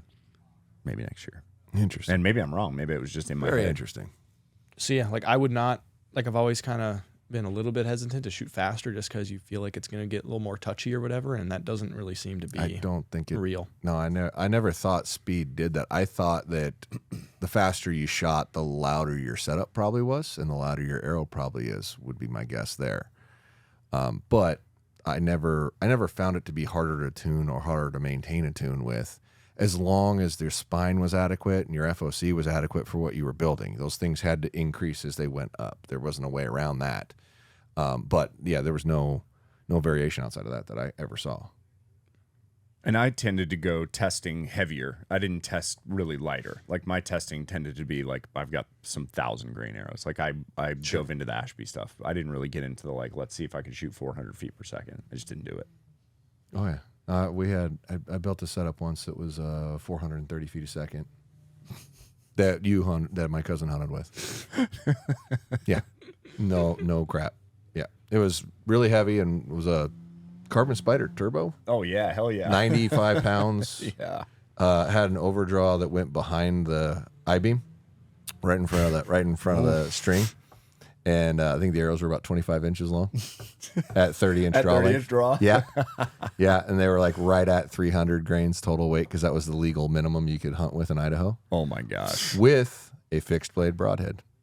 what a tiny little 3-blade or 4-blade. No, shuttle T-lock. Oh, was it? Okay. He refused to use anything else for a long time because when we'd started shooting stuff a long ways away, it was the best flying thing we tried. Yeah. And back then we had to use fixed blade because that was what the state required. So we played with every different fixed blade broadhead you could find, and if it didn't fly good at distance, you just didn't shoot it. Yeah, that makes sense. So because it was more about being able to shoot stuff farther away, and that's what we cared about, and that tended to be what we settled on. I tried a whole bunch of different stuff, and that still tended to be the most accurate one at the time, which just is 15 years ago. Yeah. The new iron will kind of reminds me of the shape-wise. Yeah. Kind of similar. It's not as roundy, right? But it's... No, well, it's like a kudu. It's kudu jumps out, and there's another one that has that same shape to it. I like it. I think it would probably fly incredibly good, and probably fare well in a variation test too. But it's still a flat surface out of a bow, so you're still going to get some plane, I would think. Right. But anyway, sorry, don't run down rabbit hole. Stay on topic. Yeah. I think we're in the same rabbit hole, though. We're in just the nerd broadhead. Yeah. I think we're there. This whole thing's a rabbit hole, man. I know. Yeah. I'm seeing a lot of results that match what I thought, which is cool. But I love that. Yeah, but I think that you were probably testing stuff the right way, where you were comparing it to the other Sure, but things. once again, your point when you started of why you did this was because I didn't have any real proof other than things that I'd experienced, and I wasn't doing real testing. I mean, I figured it out along the way for myself and then just shared my results. I wasn't doing a metric that I actually measured. I wasn't shooting these groups and going down and measuring it. I wasn't using a machine. I was just doing it myself. Right. But I came up with damn near the same outcomes, which is really cool. And some of the stuff that did better were things I didn't try. Sure. So that's cool. That's really neat. Yeah. Interesting. All right, so we've done vanes, we've done broadheads, and now FOC. the ranch fairy. The hot button topic. I love it. Yeah. So FOC is a really hard thing to test. I'll get you. I heard a little clip of this, and I smiled. It's great. A clip of this from what? Well, no, I heard something Yates had said that was talking and referring to the FOC, and he said, and on how you can benefit yourself and how you can improve. And they said the only magic thing in here that does appear to make a difference is a lighter GPI arrow. And squaring both ends of your arrow. Squaring both ends of the arrow is huge. Yeah. Yeah. It But is. I saw that little clip and I giggled a little bit. Like, oh, what do you know? Imagine that. A lighter arrow. Yeah. So maybe let's talk about how we tested FOC, because this is not an easy thing to test, because you can't change FOC without changing a whole bunch of other stuff, right? Like there's no way to like independently move FOC. So like if you shoot a couple things and one did better or whatever, you can't look at it and be like, oh, it was because it had more FOC. Well, maybe it was because it was just slower, or maybe it was because whatever, something else. Right. So from an experiment design perspective, the idea was we need to build essentially a matrix of arrows. So we took arrows from 340 spine all the way down to 200 spine. And then within each of those spines, we went from 125 grains total up front all the way to 350 grains up front. Hell yeah. So we did that across Easton 5.0s. So that was 16 or so builds there. And then we did the same thing on a smaller set in the FMJ Max arrows. So that was because to have a heavier GPI To get arrow, to the basically. GPI. Yep. So with those two sets of data, the hope was that we could deduce something about what actually is doing what. Right. So we did all that stuff. The test protocol while we were there was we shot 6 field points, 6 broadheads. The broadheads were the Exodus because they're durable, they're cheap. We could buy a bunch of them without spending Makes great sense. $100,000. We shot 6 field points, 6 broadheads with the bow in tune. Then we torqued the bow with our torque device, applying simulated shooter error. And then we did the same thing, 6 field points, 6 broadheads. I think I might have the counts wrong, but it was something like that. And so we were looking at group sizes, and we were looking at how much of the fixed blades drift relative to the field points under that torque. And we did that for everything, just kind of blindly taking a picture of every group. And then we got back home and we started looking at all the data. And boy, oh boy, was that hard to figure out how to do any of this stuff, because you can't make, I started by trying to make scatter plots of FOC versus group size and FOC versus this and total weight versus this, and like then plots with like the colors and stuff, and like just none of it was making sense. It's like, a linear quadratic equation. yeah, just something like that. And so started like trying to relearn statistics and all that, and basically what we ended up having to do is run a regression. And a regression is trying to isolate a variable that you can't cleanly isolate. And I think you're in real estate, right? Mm-hmm. So the example I use on the website is, how do you quantify how much a single bedroom adds to the value of a home? All right, so the first thing, you go look at a bunch of homes with a bunch of different bedrooms and try to see the difference. But coming with that bedroom that you add, you're also probably adding square footage. Maybe the houses with more bedrooms are in nicer neighborhoods. So there's other things that could affect way to say that. the price of the home besides just adding the bedroom. It's not really black So you and can't white. look at bedrooms versus price and like determine anything statistically relevant.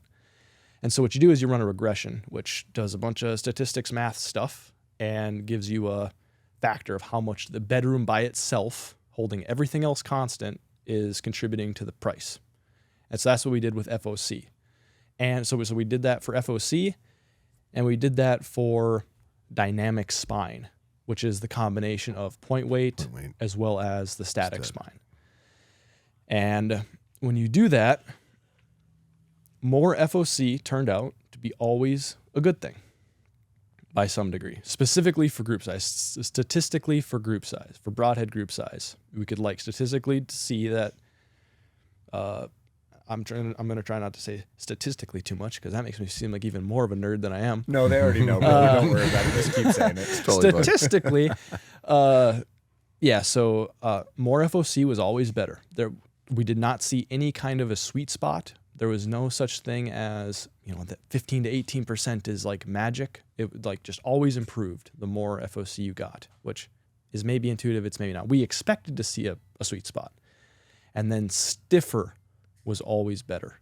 Meaning the spine, like the actual static spine rating of the arrow, the stiffer that got was always better, and less point weight was always better. So reconcile all that in your head. You want to maximize that one doesn't make sense. You want to maximize FOC, you want to minimize point weight, and you want to maximize stiffness. But the point weight and the FOC, those seem counterintuitive to me. Or they seem to combat each other. Because in order to get higher FOC, you have to have... Can I clarify something?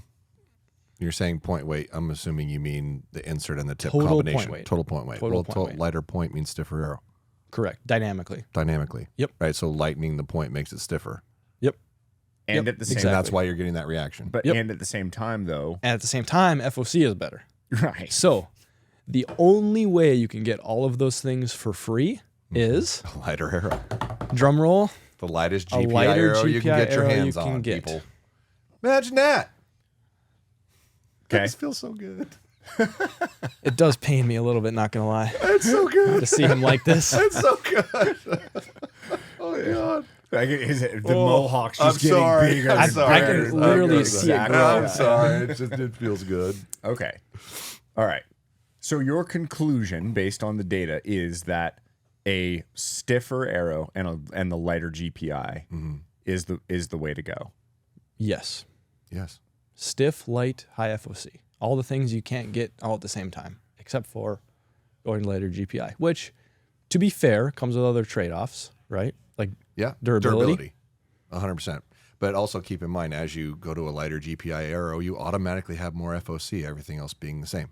Yep. That's where the cheat is. Right. Because if you lower the mass of everything else, but maintain the same sizes of everything, And you could potentially FOC go goes to a stiffer. you could also thing. go to a stiffer arrow, which will react better. Yeah, like it's a 0.1 GPI difference for the Victory 250 versus 300. Yeah, just shoot 250s. That's stupid. Yeah, it's Yeah. But that's the only instance where that happens. That is the only arrow on the planet that happens on. yeah. Because they changed the structure of the arrow to get it to a 250 without it going heavier. Yeah, so the charts aren't nearly as pretty for this section because there's no way to make a chart for for this. But yeah, like based on the data we have with this test, this is plus 5 percentage points of front of center predicted 2-inch better group size at 70 yards with broadheads. So that's meaningful. And the filled dots means like more statistically better. So yeah, that's that one. This is Broadhead group targeting with torqued bow. So this is torqued versus untorqued because we had group sizes for both. We looked at them independently. Also with plus 5 percentage points, inch tighter group size at 70 out of the torqued bow. Again, that's kind of like, you can see the confidence intervals, like they overlap. Those are probably the same. Yeah. In reality. No, it makes sense. And then Broadhead drift was maybe like a teeny tiny bit better with FOC.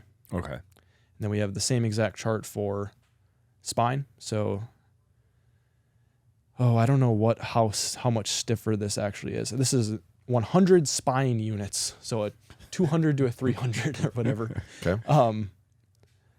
That predicted about an inch-ish tighter group size at 70. So moving from a 300 to a 200 predicted a group. So FOC definitely was kind of more important, I guess, than stiffness. But stiffness still predicted better group size at the end of the day.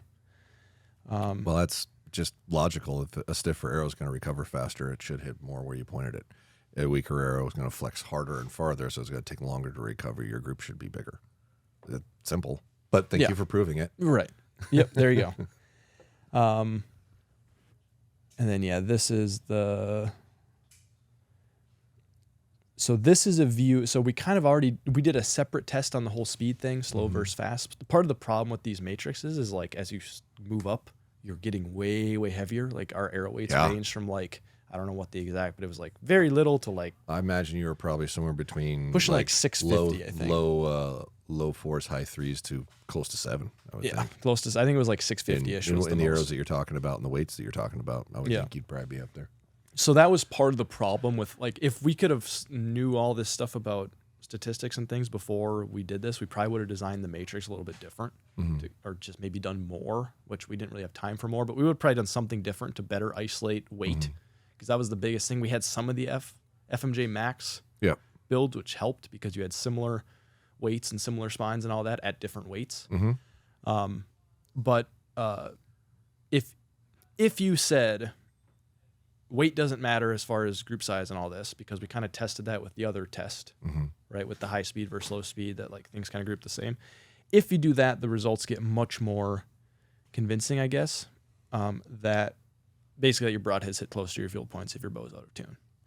So you can kind of do some, it's not technically probably correct to say this, but say that again. Yeah, say that again. So if you claim speed does not make things more touchy, speed does not, talking about increasing speed by speed itself Okay, does not make your broadheads hit farther than your field points if you make a bad shot. Does that make sense? Okay. Yes. So if you shoot a 280, you torque a little bit, you miss by 6 inches, and you shoot a 320 and you miss by 12 inches. If you say that's not true, they're both going to miss by the same amount because speed doesn't matter, because we have this other test over here that kind of hints at that. Then you can say that front of center predicts 2.25 inches less deviation field points to broadheads for 5 percentage points increase. Got it.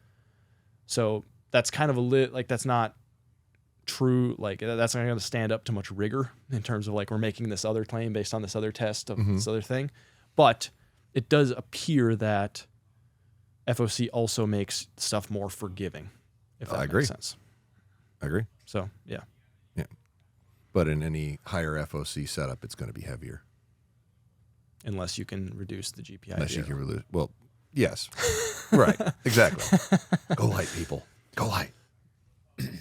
All right. So I guess on this note, because this is something I'm curious about, what low GPI arrows would you suggest for people in terms of the other things that seem to kind of start to not be great with low GPI arrows? It depends. It depends on how stiff you're going to go. Like if your goal is to go really low GPI, like 250 to 300. Okay, and we're talking hunting. So if we're 300s let's or design stiffer, my arrow. If we're 300s or stiffer, personally, I'll be completely honest. I've used RIP XVs a lot. And I can't think of an instance where I had an arrow break on an animal before it passed through it. Sure. And as long as it did its job before it broke, I don't give a shit. Yeah. The only negative is don't fall on your quiver. Really, they're like You might break your arrows if Or you when fall. you're If you fall and hit practicing your with them arrows on the ground, like on a you rock. might. You might. So I've used Drip XVs a lot, and that is the lightest thing you can find, hands down. I'm currently shooting the Carbon Express Mach 5s because it's the next lightest thing you could ever find. They're a little heavier. Supposedly the spine variance is less, and I haven't tried noctuning them yet. They're literally in my. I was waiting for the sight tape for that. That's what they're for. That's the next lightest GPI thing. HLRs from Victory are the next lightest GPI thing, and these are all in the 5mm category. Yep. And then 5.0s, and that's the order in which the GPIs of available lightness are. Sure. And I begged Victory and Easton to make those two arrows for like 5 years. Yeah. It was like, these are your arrows are too heavy. Make them lighter. Please make them lighter, but make them like with Victory because they have weave. I was like, the original conversation I had was probably with Jason Binsick like 5-6 years ago when they first started making weaves. And I was like, hey, you ever take like a Rip XV 350 and put a layer of weave on it? Try it. Like, find out what it weighs. That's what an HLR is today. Sure. It was the same makeup as that with a weave on the outside layer of it. Do you feel that significantly improves the durability? I think it's harder to break it for sure. I really do believe that. They claim a lot of recovery benefit from it as the arrow's flexing because of the way the weave works. It supposedly recovers a lot better. Easton would argue the opposite, and we've had conversations in person about both of those things. Yep. I like if I say this. I see more broken 5.0s than HLRs, and HLRs way less. Draw your own conclusion. Yeah. You know, but that's just from a business that sells ass loads of arrows. I mean, some of the number one selling things we sell are arrows. Yeah. I mean, I personally don't worry as much about the durability from a hunt. Like, if you shoot an animal, it's probably going to get through. I mean, it's probably going to make it in there and do its job before it breaks, probably. Mm-hmm. But I hate it from a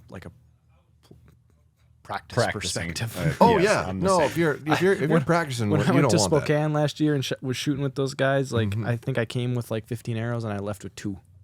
That's what happens when you're shooting 100 to 150 yards at every target and you're picking the small ones. That was an irresponsibility thing on your part, sir. I remember. I have zero self-control, and I'd be the same. I'm the same guy that would be standing at the range, and I would have to shoot at Bigfoot, and I would have to shoot at that steel deer. I would just have to. I can't help myself. Yeah. Well, that's how you go through I broke arrows. a couple arrows on that stupid steel deer This just year, for no reason. Nobody was even there. I was just by myself. I was like, this year when we were on the first day in the camp and they make everybody shoot at the elk at like 60 yards as a steel deer, I found the cash register sound. Every time somebody broke one, I went cha-ching, cha-ching. Everybody kept laughing. It was good.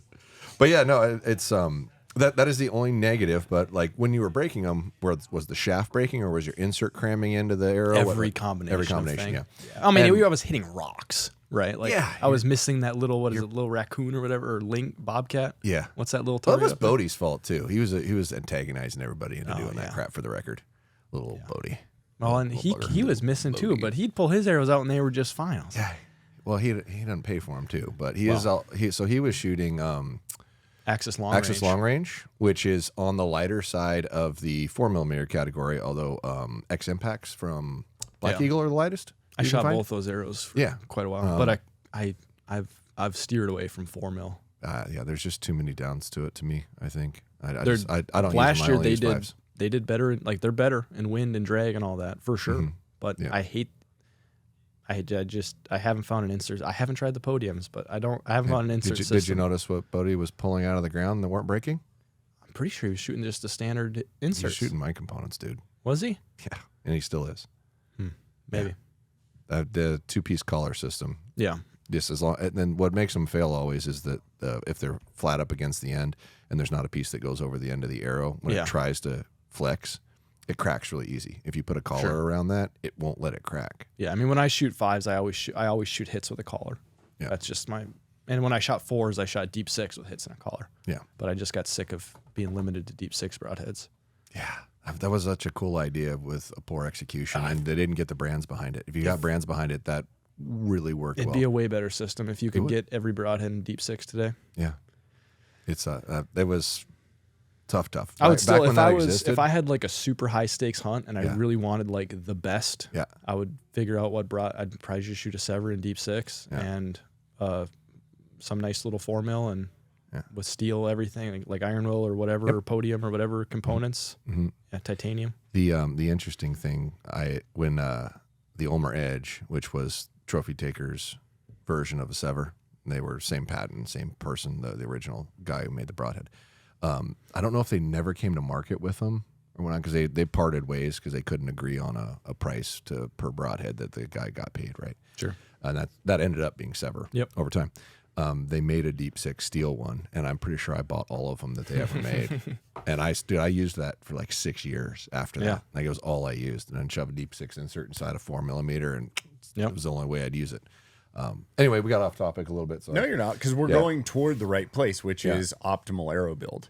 Yeah, like that's where we're going. Yeah, we're just it's funny. It's funny that we our way found the there. same outcomes in Simmer, because that's basically the same thing. Yeah. If it came down to it, that would be a superior thing to use. Yeah, yeah, day to day. Yeah, it's hard to beat a 5mm. It's still pretty good, And there's so much weight variation options. It's a little bit different. Like now in my position, like I kind of have to be able to test different broadheads and things. At least I feel like I do. Like I like to. Like I shot, I don't know, however many deer last year, and I shot, I think, every single one with a different broadhead, just because I feel like I kind of need to be in the loop a little bit about what works and everything. Absolutely. And it's just way too much of a hassle with 4mm. Yeah. So it's too difficult. So if you want the very, very best, go 4mm, Deep Six. Yeah. PodiumArcher.com, code BMAC. Yeah. Discount code BMAC. There you go. That's right. I love it. And if you want just a good all around that you can shoot whatever the heck you want, 5mm. Yeah. The componentry is the fail on 4mm stuff. It's just so difficult. Yeah, I don't know on the FOC stuff if there's too much. Maybe we can talk about this. This is kind of interesting to me, at least. So, like, there's always been this idea of optimal spine, right? And this is something I've dove into from like everyone wants like an arrow building software, right? And they want it to tell you, they want the software to tell them what their optimal spine is. And diving into this is like a really, like, what does that even mean? So I guess first question, well, no, maybe I'll just dive a second question. What does optimal spine mean to you? Like if somebody asked you what spine they should shoot, what would you tell them? I will give you the crudest definition that I can give you of my experiences. I had somebody when I was probably 18, 19, when I was trying to get a deeper understanding of what was going on and how to make a bow work better and how to get a bow to perform better. And he had me back my bow down 10 pounds. It's like, are you sure you're in the spine category somewhere of what you need? Yep, I know I'm right in the realm of it. Okay, cool. Back your bow down 10 pounds. Run 3 arrows through the chronograph. Add 1 pound. Run 3 arrows through the chronograph. Add 1 pound. Run 3 arrows through the chronograph. Add 1 pound. Somewhere between, it was a 60-pound bow, because that was a target set up. Somewhere between 50 and 60 pounds. Every time I would add a pound, it went up 2 feet, 2 feet, 2 feet, 8 feet, 2 feet, 2 feet. That was your optimal spine. You think that was due more to spine than it was just the efficiency of the bow at that particular limb position? Yeah, I know it wasn't, because you could change. I could manipulate that arrow, change it, and that jump hit somewhere else. Because it wasn't limb angle. Well, at least that was the explanation I got. I haven't redone it since then. I just found that and when I found that, I was like, all right, well, it was like at 57 pounds. It's like, well, I still want to shoot 60 pounds. So I trimmed my arrow down, made it a little shorter, tweaked it a little bit to get it to peak at 60. But that was the definition of optimal spine. Today, I literally go shoot as stiff as you possibly can, as long as you're not having to add too much weight for it. So I'll usually go into the conversation, like, let's say it's you, say, oh, what do you want to shoot? I want to shoot 450 grains. Okay, cool. What broadhead do you want to use? And how much weight do you want in the front? Do you have a variable in that in your mind? Say, no, but I want to shoot 100 grain broadhead. Okay. So if you're leaving it up to me, I'm going to put you in the stiffest thing I possibly can with the most weight in the front of it to hit that 450 mark, which is exactly what those results are telling you to do, right? And which is what I've always done. But in general, it's 300 spine is most common to just about anybody, and I'm probably putting 150 grains in the front for an average build on most people, and it's that 400 to 450 range of arrow weight, which most people are wanting to get to. Yeah. But always the lighter arrow I can get away with, period. And if it comes down to an 8 grain per inch arrow versus a 6.5 grain per inch arrow, and you can't do this, but if I go to a 250 here and just put more weight in the front rather than a 300 here and less weight in the front, I will. And I'll take the less durable arrow, because when you go up to that stiffer category, it's going to be more durable anyway. Yeah. So that's just my 2 cents. It's So I guess what I would say too, like, especially back in the day, spine was kind of chosen because that's the thing that would shoot a bullet hole, meaning the arrow's coming out of the bow straight. Correct. At, you know, whatever like bow you have, because the bows weren't adjustable. The only thing you could really move, I mean, I guess you could like twist up yokes or things, but like you could only really move the rest.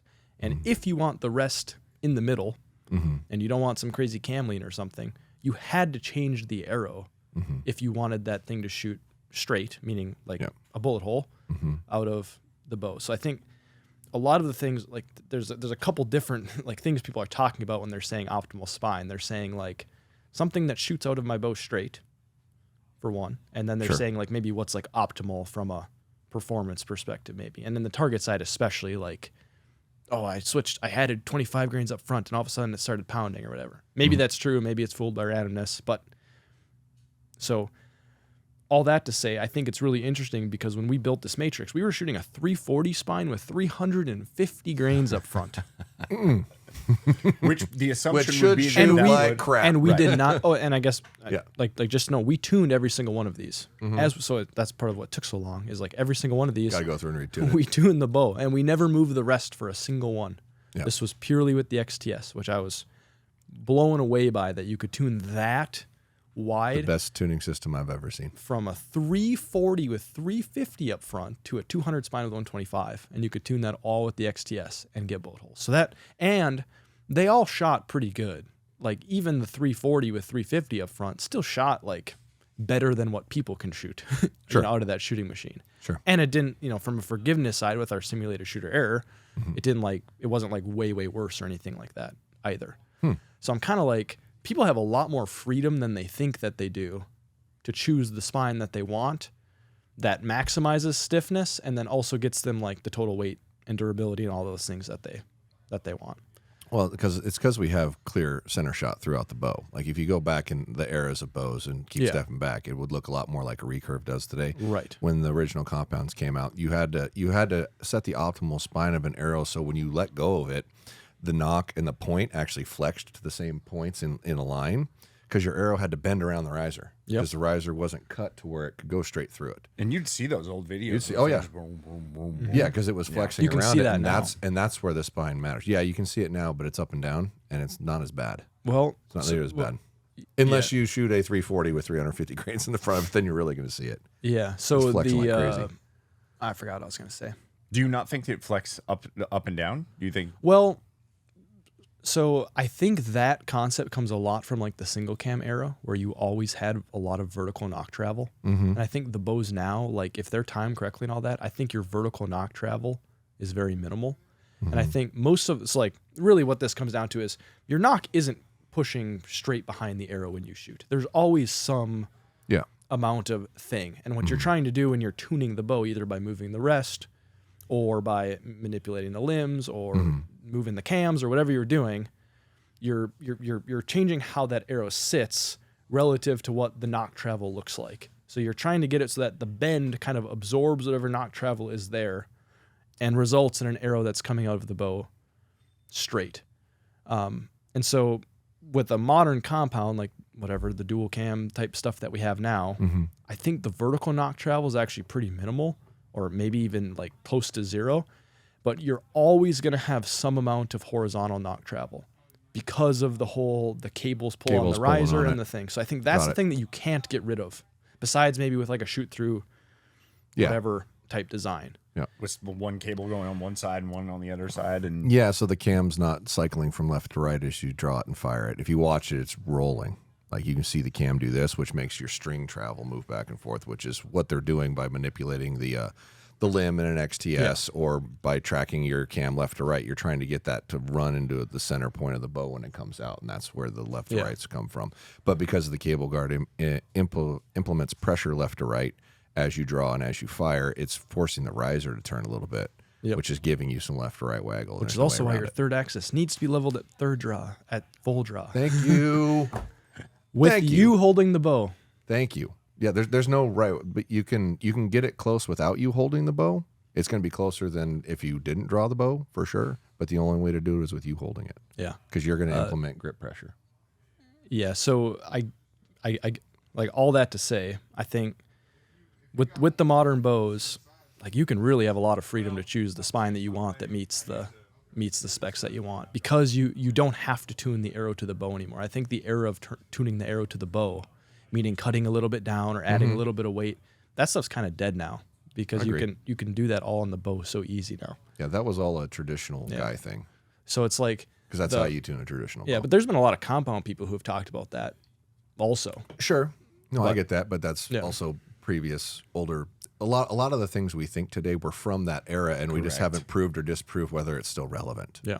Is the reality. And I think you're proving that it's not relevant. The other chart that's really interesting, which you guys have maybe already seen this or talked about this. The other thing we did with this is we took overhead, phantom, slow motion of every single arrow. Really? With the bow, like, whatever. Okay, not every arrow you guys shot for the whole weekend, but you did a test where you shot. Okay. So there was a period of time at the foundation where they switched to 20-yard ranges because it was like winter time and they were doing like a bunch of indoor stuff. So we had like however many hours a day of where we were just stuck at 20 yards, so we couldn't do our normal 70-yard testing. So during that time, there's some pretty funny videos and stuff of like we had a giant, really right stuff tripod, like giant, like as big as this room, with a phantom overhead table with a grid. And then we could capture like, I don't know, 5-6 feet or so of the arrow flight with the phantom at a time. And then for every single one of these builds, we moved the phantom like 5 feet, boom, boom, boom, 5 feet, boom, boom, boom. So we could see how the arrows recover. Yeah. So these are all the different builds that we got slow motion for. And this is the angular position of the arrow, meaning this is like how it's fishtailing, basically. Okay, so it's measuring the difference in the point and the tail. It's not the bend of the shaft. It's not the bend. Okay. Yeah, we tried to do bend, but it was just, this was like a bunch of like video processing work. Like we wrote software that analyzes the video and it was terrible.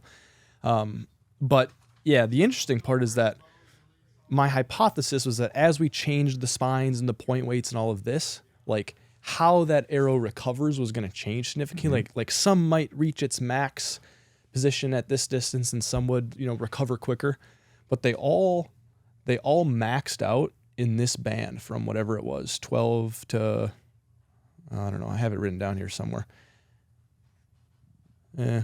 Anyway, it's right around this like 12 to 14 feet range is where every arrow reached its, what we're calling max yaw, meaning it would tear the biggest through its worst paper. position, yeah. So this is a very similar exercise to like if you took paper and you put it like and moved it every foot and shot through it and measured the paper tear. We're just doing it with the Phantom because paper would not have been doable. We just used $100,000 camera instead. It's fine. Yes, 50,000. It wasn't that good. I'm sorry. So if you're gonna paper tune, which like paper tuning meaning I'm trying to get my arrow coming out of my bow straight, the best distance to paper tune is within this range, that 12 to 14 feet. Which, people have said that that's not necessarily surprising to a lot of people. Because you can test that with paper yourself. But you guys have a different version of this that actually shows it. Yeah, and it's applicable, I guess, to like not just your arrow, right? This is like a bunch of arrows with a bunch of different point weights. And they're all doing the same thing, just some of them are doing it worse than others. What's the biggest one there? You've got a really low dip. So that one is we took the 340 spine and we screwed in a 300 grain field point. So part of the problem with this is in a perfect world, we would have been able to change the broadhead itself and keep the same insert. The problem was like you can't get a broadhead that goes from 100 grains to 300 grains and stays the same size and shape. Correct. So to do this, we use the fact weights, like the gold tip fact weights, and screw them into the shaft. And just for fun, for this testing, we screwed on a 300 grain field point onto the one. So this is a 340 spine with 350 grains up front, but it has a 300 grain field point instead of the weight inside the shaft. Yeah. And so at first we were like, okay, the arrow is weaker because the arrow gets stiffened up because you're adding weight inside of the shaft. But I think it's not because it's stiffening the arrow up in terms of like a bendiness perspective. It's just because the weight is further back. Okay. So there's just less leverage, if that makes sense. Like if you try to bend the arrow even with the weight in the front, like some of those things had this, inches of weight in the front. And like the amount of bendiness that arrow had didn't really change.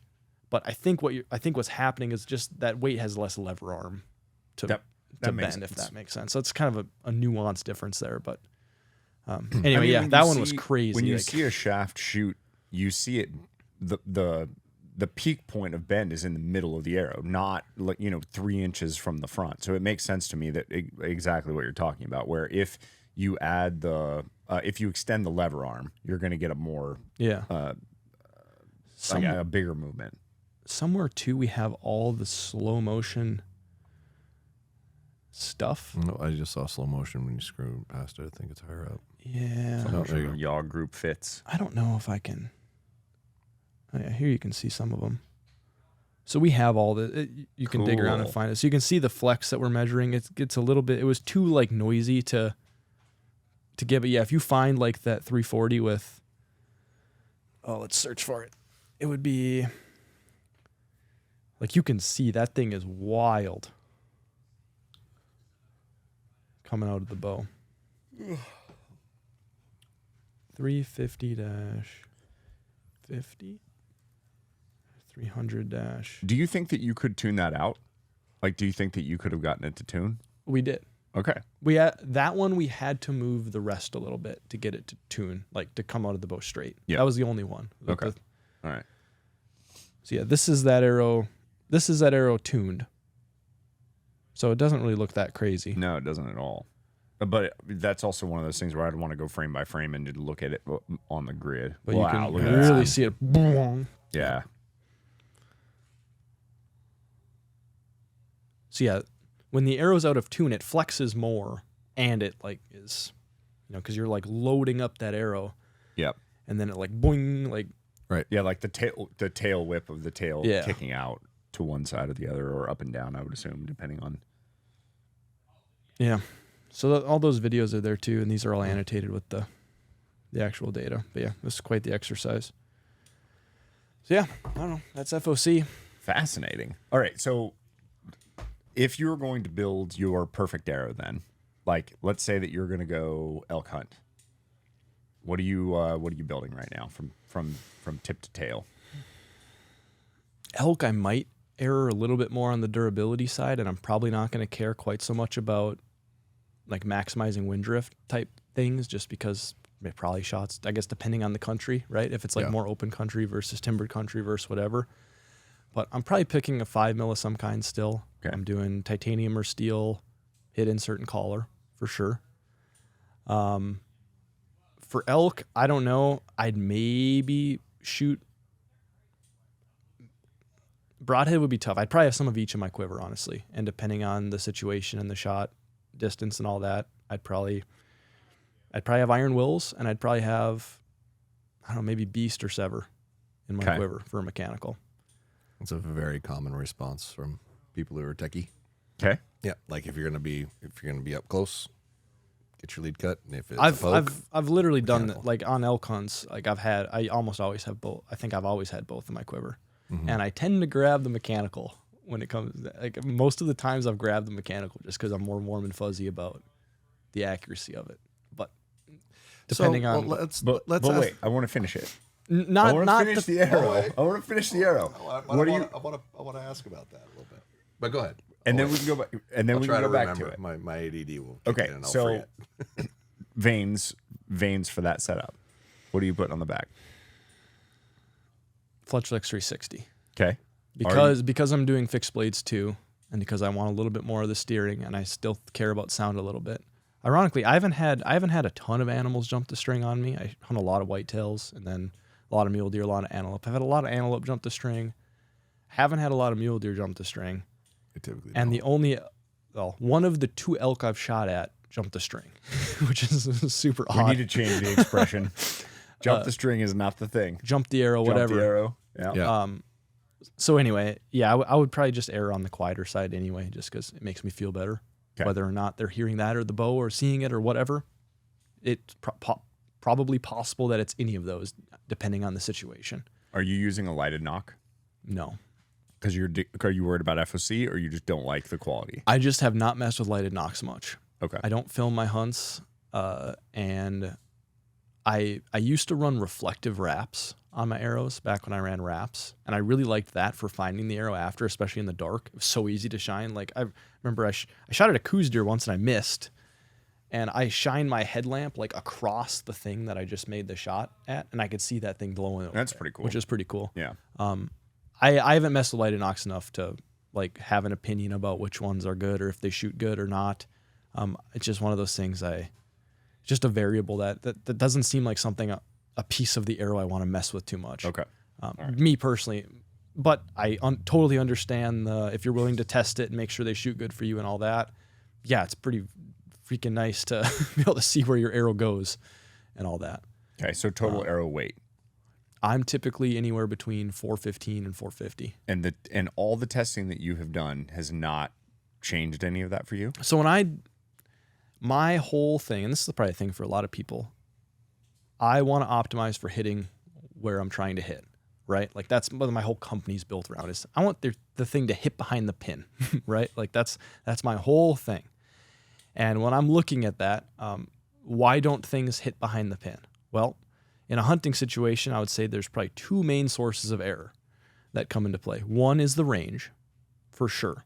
Like I do a lot of like prairie style hunting, and it is so hard to get a good range on stuff, whether it's grass or brush or like the thing takes a step after you get to full draw. That is, to me, getting a good range is the hardest part of almost any, like closing the deal on almost anything that I hunt. I really want that range forgiveness, meaning I can be off a yard or two and still be close enough. So that's where speed comes in for me. If you look at we have like charts on our website and stuff where you can see like as your speed changes, how much does the range forgiveness change? And to me personally, the style of hunts that I do, out like more prairie, open country, longer shots, hard to get ranges through grass, that kind of stuff, that's incredibly important to me. So that's where speed comes in. But then that gets hedged a little bit with wind. Heavy arrows drift less in the wind, period. They just do. So that's where I kind of like, okay, if it's going to be really windy, maybe I'd edge it, but it's all just a trade-off, and I'm weighing all those things, and you have to land somewhere, right? The only way to get that for free is to shoot more poundage, really, or put more energy into the arrow. Yeah. But this didn't get done with the test, and you go, I'm going up to 515 grains. No. Okay. And I want 300 up front. Okay. No, not me. Okay. Maybe if I was pulling 90 pounds, and I could still Are you shooting fast. Well, I switched to lefty this winter, so I'm shooting. I'm worked up to 70. I started at 50. Yeah. But I'm up to 70 now. I'm going to stick at 70 for season. But I was shooting 75s. Okay. Tristan's kind of jacked, just in case you listen on audio. Yeah, but he's jacked up as in like jacked up nerves and shoulders and things like that. Yeah. That caused me problems, but. Interesting. All right, so I stepped on you at some point. It's fine. Did you lose it? No, I still have it, but something else came up, and now my brain's conflicted. But the fixed blade mechanical option, right, in your hunting scenario, and I've had this conversation a couple different times with a couple of different people who do that, saying so you want to use your fixed blade when it's up close, and then your mechanical when it's farther. Why? In your brain, why are you making that decision, picking that one for that scenario? I don't even so much if it's up close.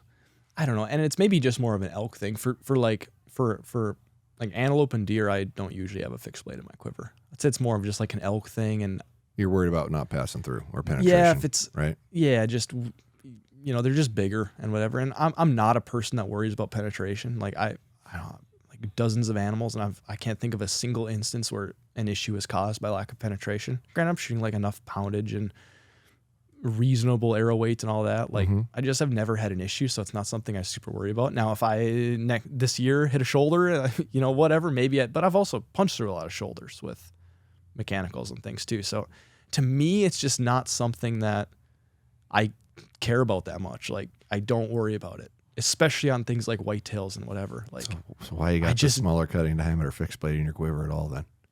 I don't know. Maybe I would. They give you a warm and fuzzy. Warm and fuzzy options. Okay, cool. Because that's the whole rub. Like I get it. Like for me, if I was carrying that, it would actually probably be the other way around if I had to shoot at a far distance. Because I'd be worried about losing the energy and not penetrating. And most people are making this argument. I've heard but that. I want that for accuracy. It's like, yeah, but now you're shooting the thing that doesn't penetrate as good with less energy downrange. Yeah, that doesn't make sense in my head. And most people are making the decision for the opposite reasons. Yeah. So that's why I ask it. Yeah, and I'm almost entirely a mechanical guy at this point. Especially now, like I feel like lately, just the options have gotten a lot better too. Like it used to be like the tri-pan or something. Like that was kind of it. For like elk hunting myself, there was like one broadhead I would use for a long time, and that's it. Yeah, and it was the best one on your test for accuracy because it penetrated really well. Yeah. And it had a smaller cutting diameter and a 3-blade, and it was very lethal. But now there's probably about 4 or 5 that I'd shoot in an elk, and I wouldn't really think twice about it. Yeah. But there didn't used to be. I was very I wouldn't shoot anything with over 1.5 inch cut at an elk. Period. I won't. So if you pick the right broadhead, yeah, then you don't have to worry about it. It's kind of like the best of both worlds thing, in my opinion. But the other question I had that came up when you were talking about a heavier arrow means less wind drift. Do you have a way to test wind drift? So the drag part of wind drift, again, let's go back, like there's the 2 parts of wind drift. There's just the pure drag part, which is the part where after your arrow's aligned with the wind, part of the drag is pointing sideways now. Okay. So there's that part that's well understood that I can model very well in the app and in the software, and like those numbers are real and they're very close to like correct. There's the other part that's the part that's happening while the arrow's aligning. James Park in his work calls that alignment drift. That could also be called aerodynamic jump, like we talked about. That's the same exact thing as what happens when you take your bow to tune and now your bow, your broadhead hits over. It's the same exact mechanism. So that part I can't measure well because there's too many variables that we don't have. Okay. So what we're going to try to do next year is do actual wind testing with the plan is to do it outside. We explored trying to simulate wind with fans or try to get a wind tunnel. It's not really feasible with the type of budgets and things that are in archery. But so the plan is to do some stuff outside with real-time wind loggers along the whole flight paths of the arrow and do things like that and try to see, okay, how much of it is due to drag versus this alignment drift versus these other things. So what I would ask you to test in this scenario, because this is something I've argued and I've had people argue back at me a lot, smart people. If you can build 2 things that weigh the same and have the same functional stiffness, i.e. a lighter GPI arrow, heavier GPI arrow, heavier GPI arrow is lighter spine, because in order to make them weigh the same, you're going to have to put more tip weight in the lighter GPI arrow that's a stiffer spine. But make one have significantly more FOC than the other one, but make them weigh the same. Yep. Test that, please. The FOC one will drift less. I guarantee it. It will. That's the point. Well, your statement said the heavier arrow is going to drift less. Well, yes, but if you modeled it better, it would drift less. All other things being equal, if the 2 arrows are the same, but one is heavier, one is lighter, the lighter one's going to drift more, period. If the weight's the same. By what ratio? So my argument, and why I want to see the outcome of it is, okay, at what point does it actually exceed it? So let's say we have a 500 grain build that has 20% FOC with equivalent how spine, much? and it's going to move 30% less than this other one, right? Yeah. Well, at what point does a lighter arrow or a heavier arrow supersede it? And where do the paths cross so we can find the optimum of that? And that's going to be distance I've dependent. had a lot of people claim that it will not shoot different. I was like, bullshit, it does shoot different because I've done it. I know it does. It's the same reason why this wind. arrow drifts more with the broadhead from your field point than this arrow. It's because the things that recover better drift less because of that part.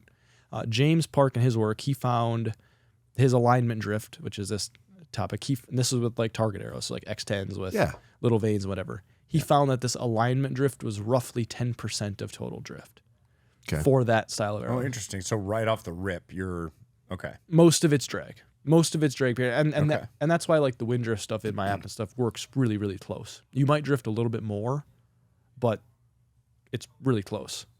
But there is a part that is, especially when you're talking about a fixed blade broadhead or things that are going to, if you make a torque shot that go wee, those same things will show up in wind drift. Cool. Before the next test, go on Amazon and order 500 box fans and just line them up on one side. You need some power strips, and then you can go low, medium, high. We need them to put in a substation, and there you go. Think of the current you're going to draw. We've looked. There's just the wind tunnels that exist are all made like lengthwise. Right, wind in your face, not right. wind from the side. Not from lateral, yeah. But if you're testing and you guys go to a place that the wind is relatively consistent. Yeah, the Easton Foundation outdoor range, the way that sits with the buildings and whatever, there's almost always a good like this way wind. And you're testing it. Like you would have wind testers so that it'd be real time. Then it'd be Yeah. like Yeah. statistics and math Yeah. and things to like see what is mattering. And you're using a shooting machine, so it's not like you've got a human that's, Right. that's drifting. Yep. So we were having a conversation off set where you're talking about how much you're working and whatnot. So this is going to be your full-time gig soon? Is it? That's kind of the plan, yeah. I can't not tell you how grateful I am that is what you're doing and that you're finally ejecting from the boring business life and putting your brain where it does the most good for my community, which I love and it means a lot to me. You're doing all the testing that I wanted to get to eventually that I didn't have enough time. And you're way smarter at it than I am. So I really appreciate the things that you're doing. It means a lot to me because it's all stuff that I've known but I couldn't prove. And I'm grateful that you're proving. I didn't need to be the person going, hey, look, I proved it. Just prove it so we have a better outcome. That's all I really ever cared. And I am eternally grateful because I can check it off my bucket list of important things to do before I die because somebody else is doing it. So thank you because it is really important and it is really meaningful. Everybody wants to use what really works best, but there's very few people out there proving and showing what really works best. So your work means a lot to me. It really does. It's been a bit of a stress remover for me because I have a couple of things that I really want to make sure happen before my death because we're all going to die eventually, right? And what are you leaving behind? And one of them was a lot of the things that you're doing, and I'm grateful that someone is doing because nobody was. And I'm just grateful that someone is doing it between you and James. I'm really grateful that it's being done, at least. So there's proof and evidence of the things that you always believed and kind of figured out, but you couldn't really show it. So, I appreciate that. Sorry, it means a lot to me. Sorry. Yeah. Like it's literally a weight off of me personally because I hated the fact that I couldn't show it, and I knew I could do it, but it was going to take so much time, so much effort, and so much energy, and I don't have it on my plate with all the other things I'm trying to do. It was something I was going to carve out a year or two of my life and say, okay, all this other stuff stops, and these things get done, because I knew it was true, but I couldn't take the time to show it. So thank you for taking the time to show it. It means a lot to me. People may think that that's like silly, but there's so many people over time that have felt exactly like you feel right now that that's a legacy piece of something that they want to leave. Like the researcher, the Australian guy, Ashby, anybody who has cataloged something like you have over a long amount of time, they want to make sure that that's put into place and passed down. So it makes total sense to me that you would be getting emotional over what's happened because you were worried that this was not going to happen and you felt personally responsible for getting it done. Well, I wasn't really worried that it wasn't going to happen. I knew how much of my life I was going to have to set aside to make sure it does. Sure. And there's a lot of other things I personally need to get done before I die because I feel like I spent a pretty good portion of my life not doing that because I was focused on other things, and those things were important. You know, raising a family and whatnot, it's all really important. But I was constantly in a situation where I wasn't being given the leeway to do it. And now that I am in that situation and I had like this list of things, these all have to get done. And barring some catastrophe of dying young or, or have a plane crash or whatever, all the reasons that you could shorten your life, I was planning a good portion of my life to make sure that happens because I knew it was real. I knew it was actual. I knew it was factual. Everything that I'd played with, I could show it, but I couldn't prove it. And I love the fact that you're proving it. It's just, it means a lot. Good stuff. The one thing you do have to though keep on your plate is someone needs to figure out how to do broadhead terminal ballistics things. Yep. I know you've talked about it. It is. It still is. That's a hard problem. Well, the new downstairs in my house will be doing a decent amount of that sort of stuff, and I will be pinging you a lot because I know your brain is really phenomenal with a lot of this stuff, and if you don't know how to do it, you'll figure out a way to do it or figure out a way to measure it. My measuring it super well isn't my strong suit, and I'll ask other people what I should do for here or there. But and that's hopefully coming here pretty quick once this stabilizes pretty good and the basement gets done and all that. It's hopefully on next year's agenda. I was hoping to start this year and just keep expanding on kind of like the bow review stuff where I'll do it for a year and then okay, what do I add? What do I change? How do I improve? And do the same thing with Broadheads. Speaking my language, man. Continuous improvement. You saw the first version of the website. Yeah, honestly. And hey, I didn't judge. Because, I mean, I used the product and it worked better than anything I'd ever used. I was like, all right, somebody's a genius or figured out something that nobody else understood because this works. And you've just been adding and adding and adding. It's just, I'm so glad that you're stopping your day job. Think of how much more bandwidth you have. This is just phenomenal. The other thing that's crazy for me to think about too is like a lot of this stuff has happened in the last couple of years. That's since we've had kids. Like I have three kids right now, and the oldest is like 2.5-ish, a little less than 2.5. Dude. It's like I'm in like the worst. I mean, I used to like at the beginning I would wake up at 5, I would work till 8, day job 8 to 5. 5 to as long as I could stay awake, midnight, 1, 2 o'clock, whatever. That was every day for like the first year. Yeah. All right. And then we had the first kid and it was like a little bit worse. The mornings weren't quite as good because you're so tired from waking up, but then I'd still get like a good section in the evening. Now it's like I don't start working till 9 and I end at 5 and then I'm with the kids until they go to bed, which is anywhere between 8 and 9:30 depending on the night. And then I might get like a couple hours in the evening after everyone goes to bed. Like I'm excited for when like I can actually focus on this stuff a lot more. I can't wait for whatever you do with a legit 40 hours a week, probably minimum. You're obsessive, so you'll probably do worse than that, but of actual focus on just what you're trying to do. It'd be interesting. That's so cool. Affiliate links on your website would help you make more money so that you had more time. Just saying. You want to talk about products? Well, are we there? Yeah, we don't have to be there. No. I think that pretty much covered the study, right? Yeah, no, I think wasn't anything we missed or glossed over or anything like that. Not that I can think of right now. Maybe it'll come to me, but cool, sweet. All right. Let's do the next phase. Which one do you want to do? Let's talk about the printer first, because I think that's probably like the easiest thing that a lot of people will probably add to the arsenal. So this is something that, so remember how I said I'd pretty much do everything because it's something I want, and it's just I was like that wasn't so much true with this.